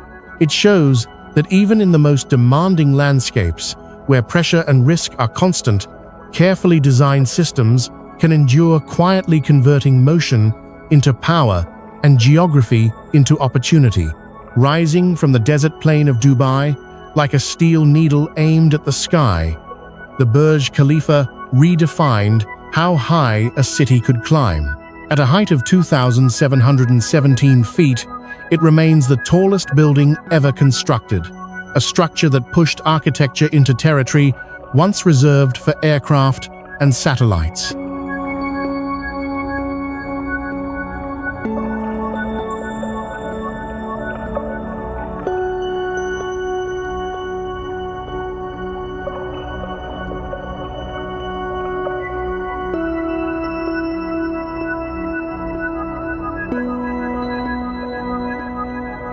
But the Burj Khalifa was never conceived as a gesture of height alone. From the beginning, its form was shaped by physics. At extreme altitude, wind becomes the dominant force, capable of generating powerful vortices that can destabilize even the strongest structures.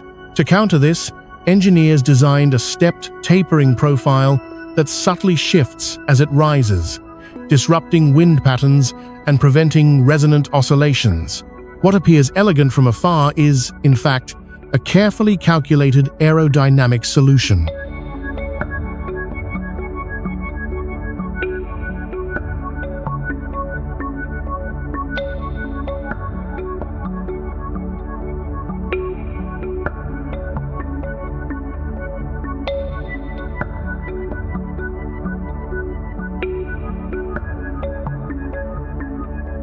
The tower's foundation had to confront the challenges of desert geology.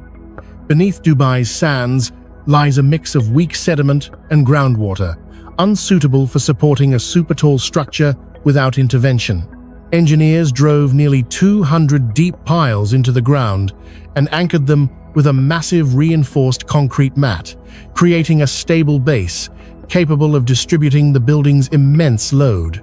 As the tower rises, it functions not as a single-purpose structure, but as a vertical city. Residences, offices, hotels, observation decks, and mechanical systems are stacked through more than 160 floors. At this height, even basic infrastructure becomes complex. Water must be pumped upward against gravity to unprecedented levels, while pressure variations demand specially engineered plumbing and safety systems.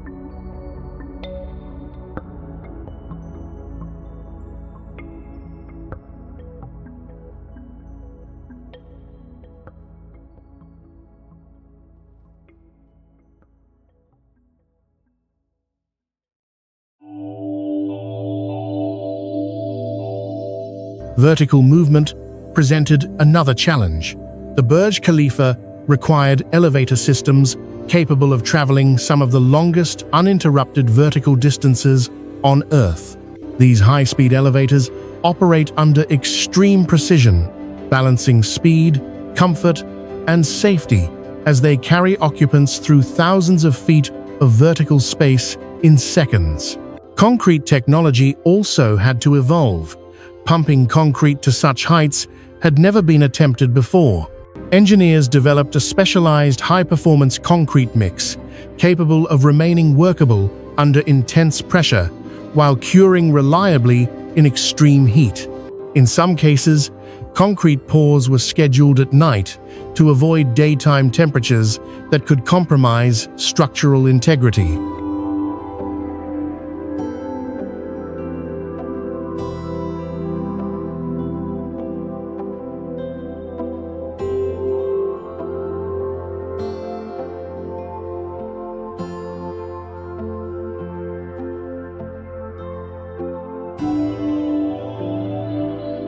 At the upper observation levels, the perspective shifts dramatically. On clear days, visibility can extend for dozens of kilometers, flattening the surrounding landscape and revealing the vast scale of the desert city below. From this height, the curvature of the Earth itself begins to feel tangible. Yet beyond its technical achievements, the Burj Khalifa carries symbolic weight. It emerged during a period when Dubai sought to position itself as a global city, a crossroads of finance, tourism, and innovation. The tower became an unmistakable marker on the world's skyline, signaling ambition on a scale few cities had attempted.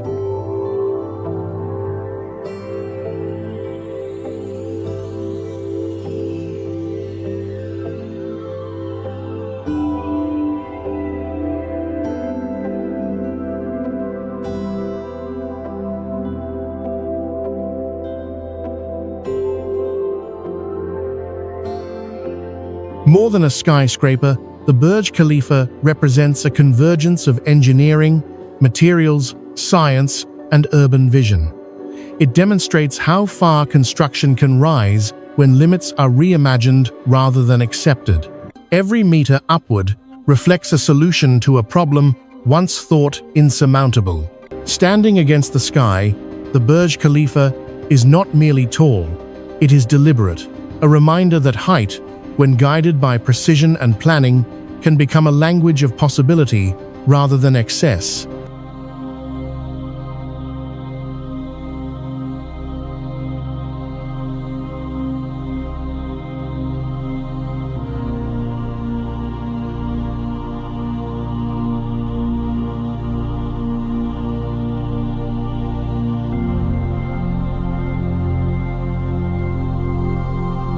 Rising from the heart of Shanghai's financial district, the Shanghai Tower appears to twist gently as it climbs into the sky, a motion that is not decorative but essential. At a height of 2,073 feet, it stands among the tallest buildings ever constructed, yet its true achievement lies not in how high it reaches, but in how intelligently it negotiates the forces that try to pull it down. Shanghai is a city shaped by wind, water, and density. Seasonal typhoons sweep in from the East China Sea, generating powerful lateral forces that intensify with height. Rather than resisting these forces with brute strength, engineers adopted a radically different approach. The tower's subtle spiral form rotates approximately 120 degrees from base to crown, reducing wind loads by nearly 24%.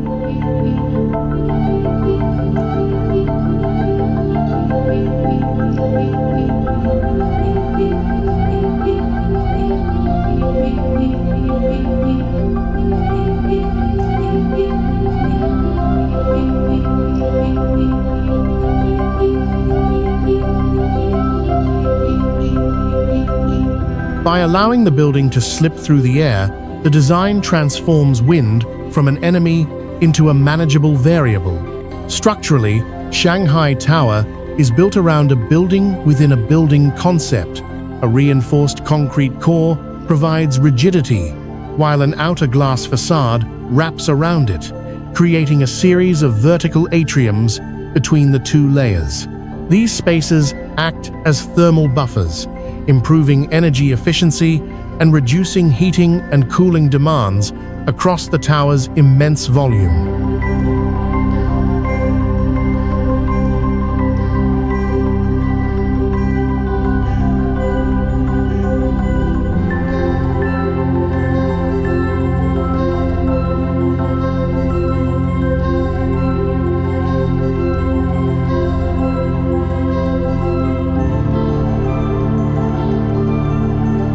Rather than functioning as a single monolithic interior, the tower is divided into multiple vertical zones, each with its own climate-controlled environment. Offices, hotels, retail areas, and public observation spaces are stacked in layers, forming a vertical city that operates continuously throughout the day. This zoning enhances safety, efficiency, and comfort at extreme elevation. Movement within the tower required advances in vertical transportation. Shanghai Tower is equipped with some of the fastest elevators in the world, capable of traveling at speeds exceeding 40 miles per hour.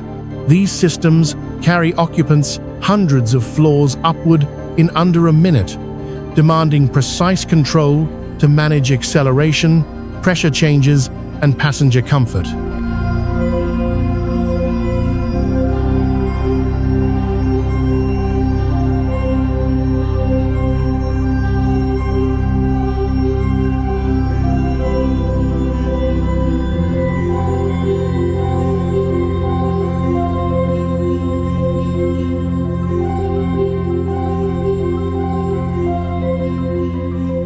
To ensure stability, the tower incorporates advanced damping systems near its upper levels.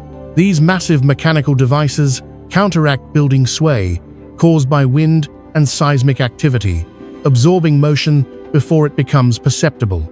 Combined with real-time monitoring sensors distributed throughout the structure, the tower continuously measures stress, vibration, and environmental conditions, adjusting operations as needed. Sustainability plays a central role in the tower's design. Rainwater collection systems, wind turbines integrated near the crown, and energy-efficient facade materials reduce environmental impact. Natural light penetrates deep into interior spaces, lowering reliance on artificial lighting and reinforcing the sense of openness despite the building's height.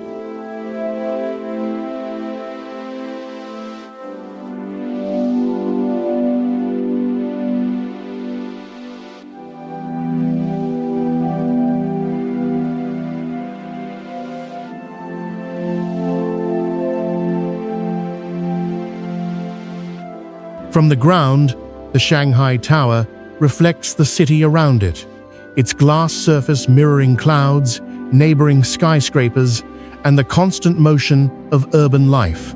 From above, it offers sweeping views across the Huangpu River and the vast metropolis beyond, revealing the scale and complexity of one of the world's largest cities.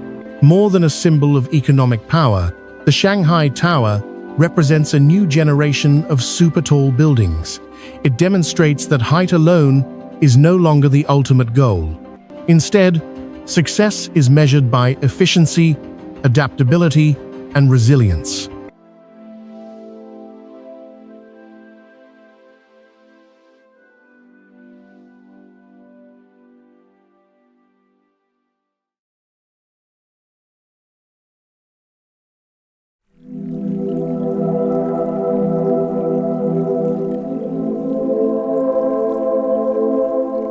In negotiating wind rather than fighting it, layering space rather than stacking it, and integrating technology rather than hiding it, the Shanghai Tower redefines what it means to build tall in the 21st century.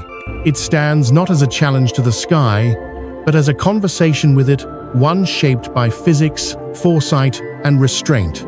Across two very different cities, Seoul and St. Petersburg, two towers rise that reflect how modern nations express ambition through vertical form. The Lot World Tower in South Korea and the Lakta Center in Russia are not replicas of a global skyscraper formula. Each responds to its own climate, culture, and geography, translating national identity into height.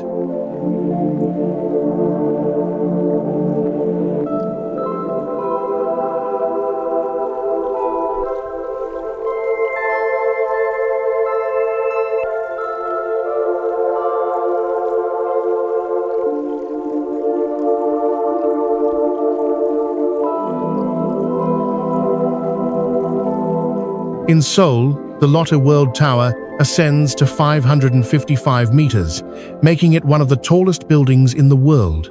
Its slender, tapered profile is immediately recognizable, narrowing as it rises to reduce wind forces and improve structural stability. In a region shaped by seasonal winds and seismic considerations, this form is not aesthetic excess, but aerodynamic necessity. The tower functions as a fully integrated vertical city. Luxury residences, offices, a hotel, cultural spaces, and observation decks are stacked within a single continuous structure.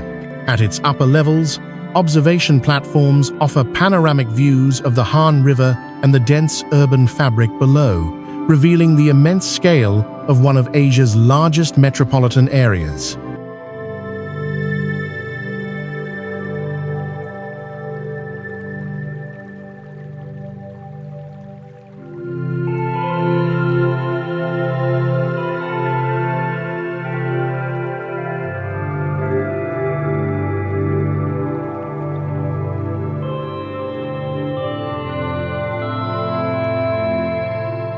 Moving people through such height required advanced vertical transportation systems.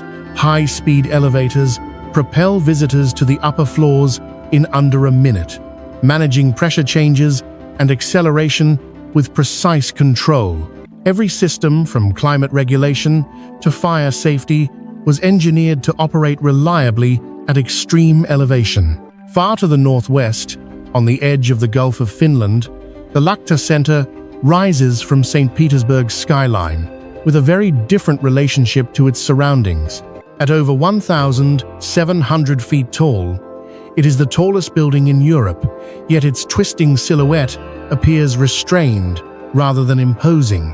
The tower's form gradually rotates as it ascends, dispersing wind loads and reducing structural stress in a region known for strong coastal winds and cold temperatures.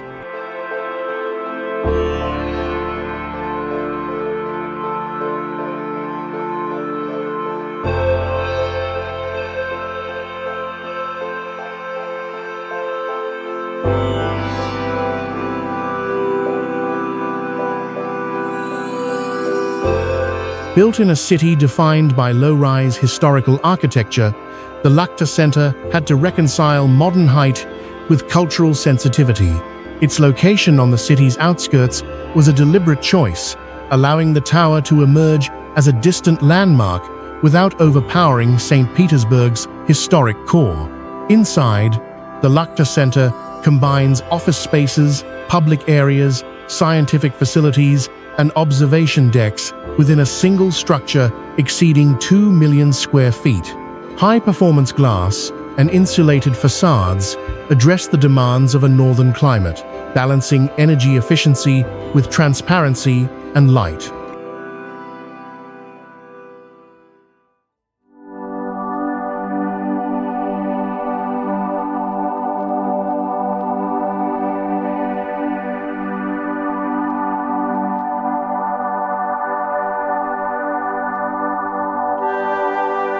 Both towers rely on continuous monitoring systems embedded throughout their structures.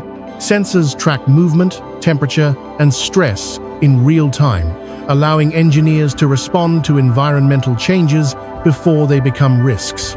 These buildings are not static objects, but responsive systems designed to adapt throughout their lifespan. Together, the Lotte World Tower and the Lahti Center illustrate how super-tall architecture has evolved beyond the pursuit of records alone.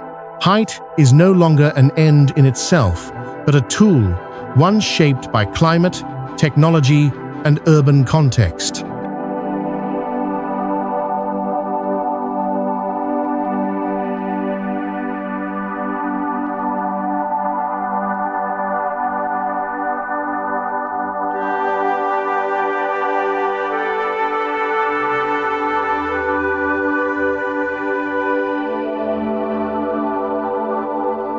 In Seoul, the tower reflects speed, density, and forward momentum. In St. Petersburg, it expresses restraint, precision, and dialogue with history.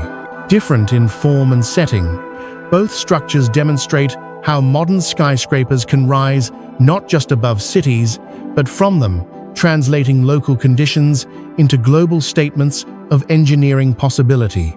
At the mouth of the Yangtze River, where inland waterways meet the open sea, the port of Shanghai operates at a scale that reshapes how the world moves goods. More than a harbor, it is the largest port on Earth, a logistical system so vast that it functions as a form of economic gravity, pulling global trade toward a single stretch of coastline.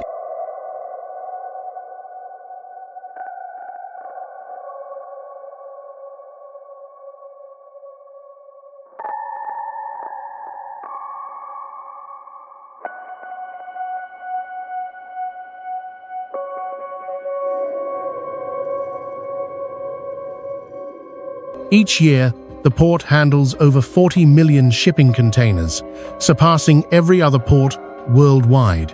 This volume reflects not only China's role in global manufacturing, but the increasing dependence of modern supply chains on speed, reliability, and precision. At this scale, even small inefficiencies can ripple across continents. Shanghai's geography presented an early challenge. The Yangtze Delta is shallow, with sediment constantly shifting due to river flow and tides. Large container ships require deep water, far beyond what the natural coastline could provide. Rather than dredging endlessly near shore, engineers extended the port far offshore, constructing the Yangshan Deep Water Port on islands in Hangzhou Bay.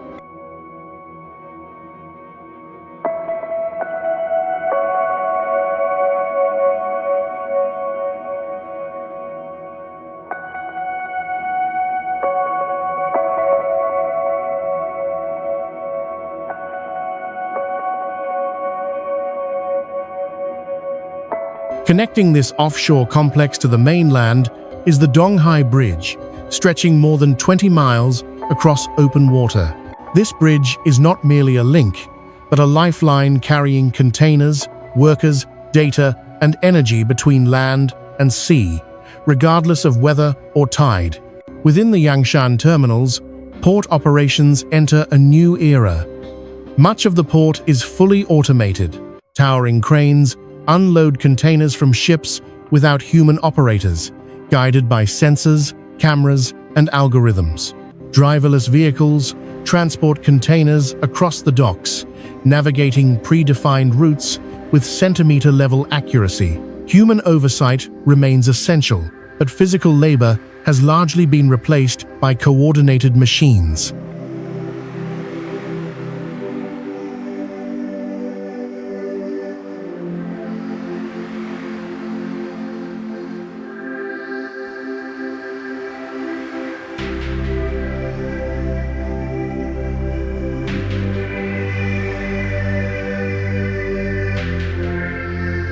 This automation allows the port to operate 24 hours a day with extraordinary consistency. Delays are minimized, safety is improved, and efficiency reaches levels impossible in traditional ports.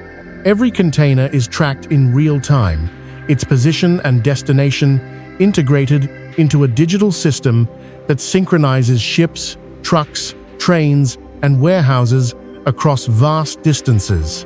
Energy efficiency and environmental management are increasingly central to the port's design. Electric-powered vehicles, optimized routing, and reduced idle times lower emissions per container handled.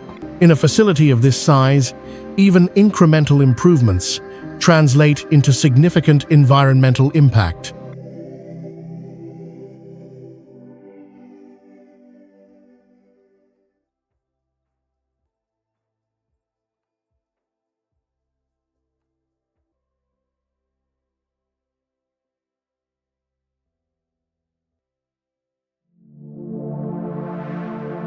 The Port of Shanghai is not a single structure, but a system, one that blends civil engineering, automation, data science, and global economics.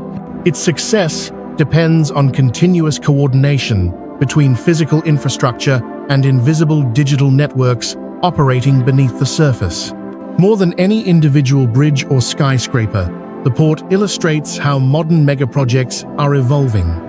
Power no longer comes solely from size or visibility, but from integration. The ability to move millions of containers efficiently, predictably, and almost invisibly has become as transformative as any monumental structure.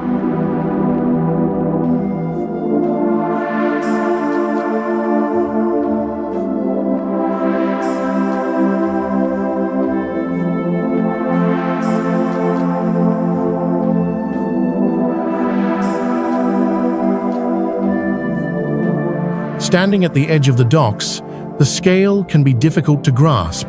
Cranes move like mechanical insects against the horizon, ships queue with mathematical precision, and the flow never truly stops. The port does not announce itself as a wonder. It simply works relentlessly, continuously, and at a scale that quietly underpins global civilization. As the world grows more interconnected, the Port of Shanghai stands as a reminder that some of the most important megaprojects are not those that dominate skylines, but those that organize the movement of everything beneath them.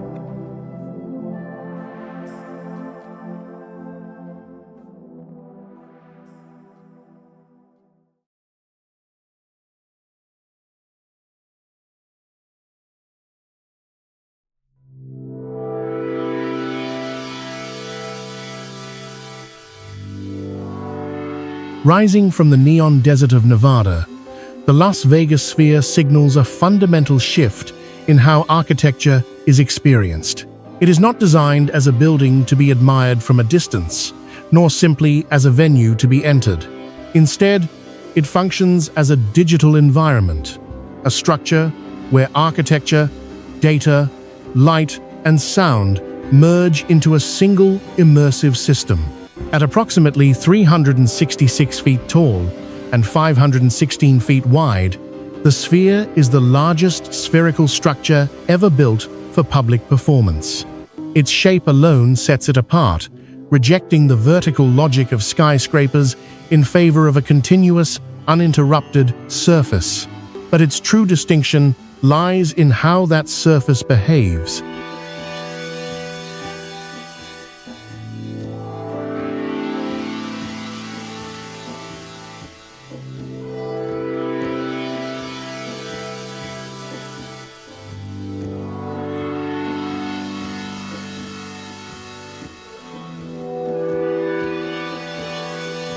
The exterior is wrapped in more than 1 million programmable LED lights, transforming the building into a colossal, high-resolution screen visible from miles away along the Las Vegas Strip.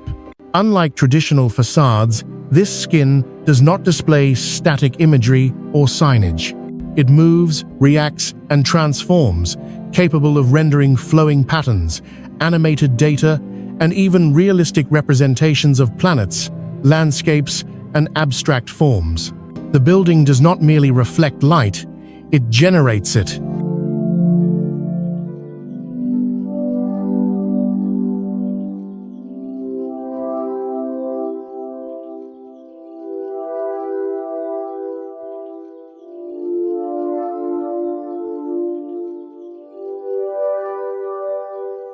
Inside, the sphere becomes an entirely different world. A seamless, curved display surrounds the audience with a resolution exceeding 16K, enveloping viewers in visual environments that feel spatial rather than projected. Oceans appear to stretch endlessly, stars seem to recede into deep space, and microscopic worlds expand to architectural scale. The boundary between screen and structure dissolves. Sound within the sphere is engineered with equal precision. Thousands of speakers are embedded throughout the interior, using beam-forming audio technology to direct sound with extraordinary accuracy. Different sections of the audience can hear entirely different audio at the same time, allowing for layered experiences impossible in conventional theaters. Sound becomes localized, targeted, and three-dimensional.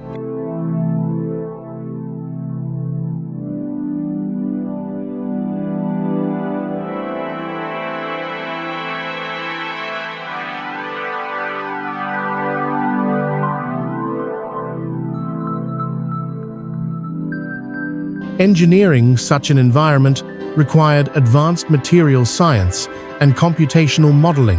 The structure had to maintain perfect acoustic and visual alignment while withstanding desert heat, wind, and constant vibration. Every element, from the steel framework to the LED panels, was designed to operate as part of an integrated system rather than an isolated component. The sphere is intended for concerts, cinema, scientific visualization, and immersive education. It can host performances one night and function as a planetary simulator the next, adapting its identity through software rather than physical alteration. In this way, content becomes as important as construction.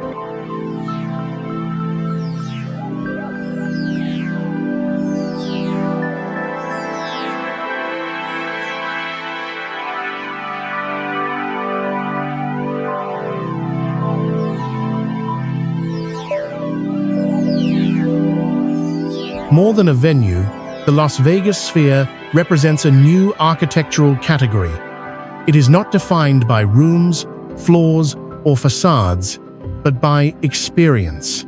Space inside the building is no longer measured only in meters, but in perception, how fully it can surround, disorient, and reframe the viewer's sense of reality.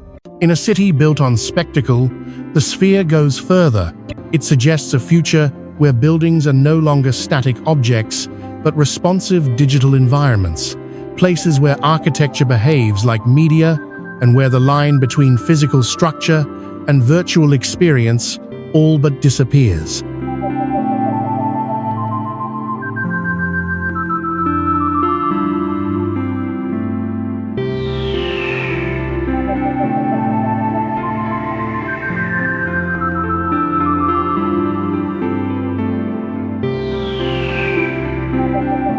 The Las Vegas Sphere does not ask visitors to look at architecture.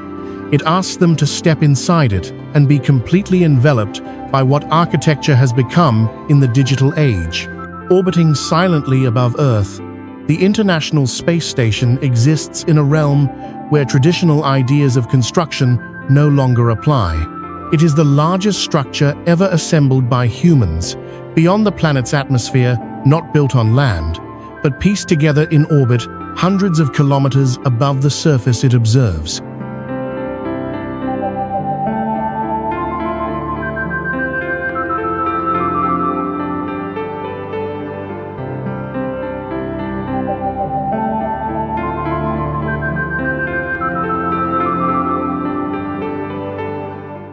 The station circles Earth at an altitude of roughly 400 kilometers, completing one full orbit every 90 minutes. Traveling at nearly 17,000 miles per hour, it remains in a constant state of freefall, balancing gravity and forward motion to create microgravity conditions. From this vantage point, astronauts witness up to 16 sunrises and sunsets each day as the planet turns beneath them. Unlike any structure on Earth, the ISS was never constructed in one place or at one time. Its modular components were launched separately aboard rockets and space shuttles, then assembled piece by piece in orbit. Each module had to align perfectly in the vacuum of space, often requiring astronauts to perform complex spacewalks lasting hours at a time. Over decades, this incremental process transformed individual elements into a functioning orbital laboratory.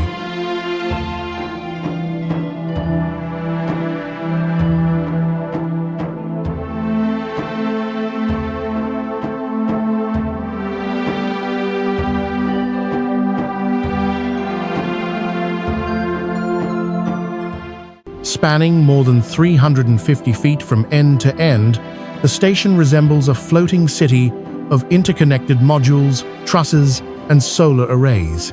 Its massive solar wings stretch outward to capture energy from the sun, generating enough electricity to power an entire research complex while orbiting in complete darkness half of the time.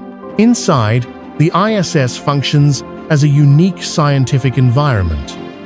In microgravity, familiar physical processes behave differently. Flames burn as spheres, fluids float and merge without convection. Human bones and muscles weaken without constant use. These conditions allow researchers to conduct experiments impossible on Earth, advancing knowledge in medicine, materials, science, physics, and biology.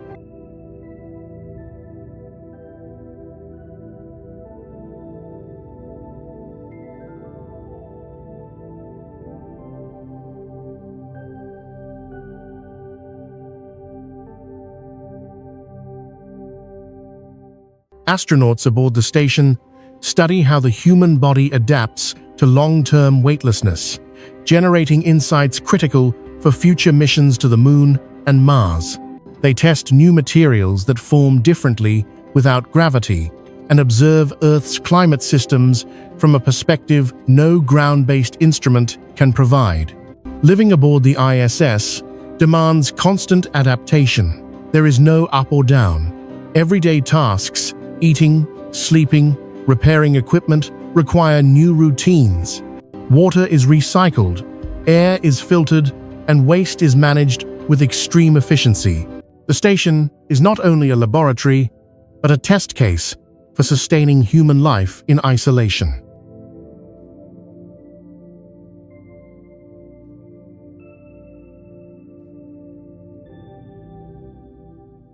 Perhaps most remarkable is the collaboration behind it. The ISS is a joint project involving multiple nations, agencies, and cultures. Components built on different continents had to function as a single system in space. Political boundaries fade as astronauts work side by side, bound by shared procedures and mutual dependence. More than a scientific platform, the International Space Station is a symbol of what construction can mean beyond Earth. It proves that megaprojects are no longer limited to mountains, oceans, or deserts. They can exist in perpetual motion, assembled where gravity is optional and failure is unforgiving.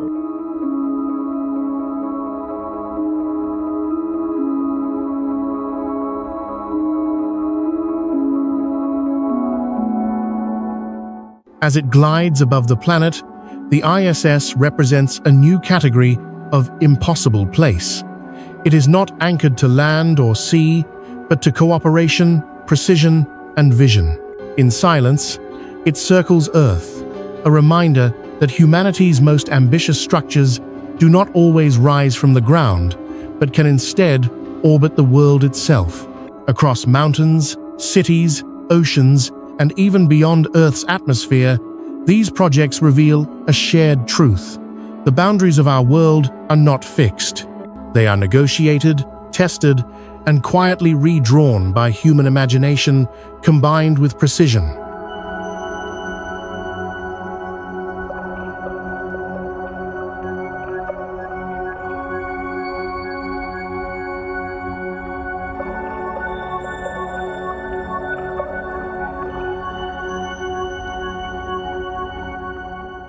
What unites these impossible places is not size alone, nor spectacle for its own sake. Each emerged from constraint-limited land, hostile terrain, rising seas, crowded cities, or the absence of gravity itself. Faced with these challenges, engineers did not simply push harder. They adapted. They listened to wind, water, rock, and physics, and allowed design to evolve in response. In doing so, infrastructure became more than utility. Bridges turned emptiness into connection. Dams transformed motion into power. Cities learned to grow upward, outward, and into the air. Even space itself became a construction site, assembled piece by piece through cooperation and trust.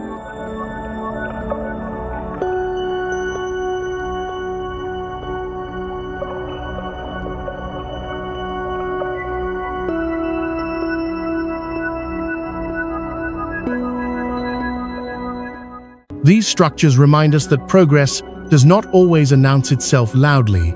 Sometimes it takes the form of a tunnel beneath the sea, a rail line above traffic, or an algorithm quietly moving millions of containers each day.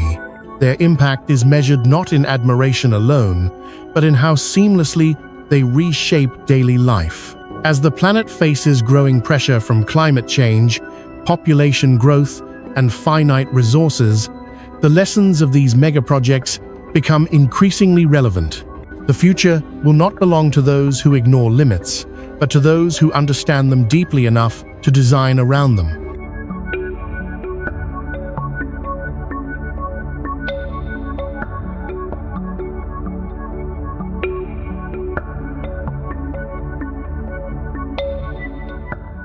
The blueprint of the impossible is still unfolding. And as these places show, the question is no longer whether humanity can build in extreme conditions, but how thoughtfully it chooses to do so. In the end, these structures do not change the world by standing apart from it. They change it by becoming part of it, quietly expanding what we believe is possible, one bold solution at a time.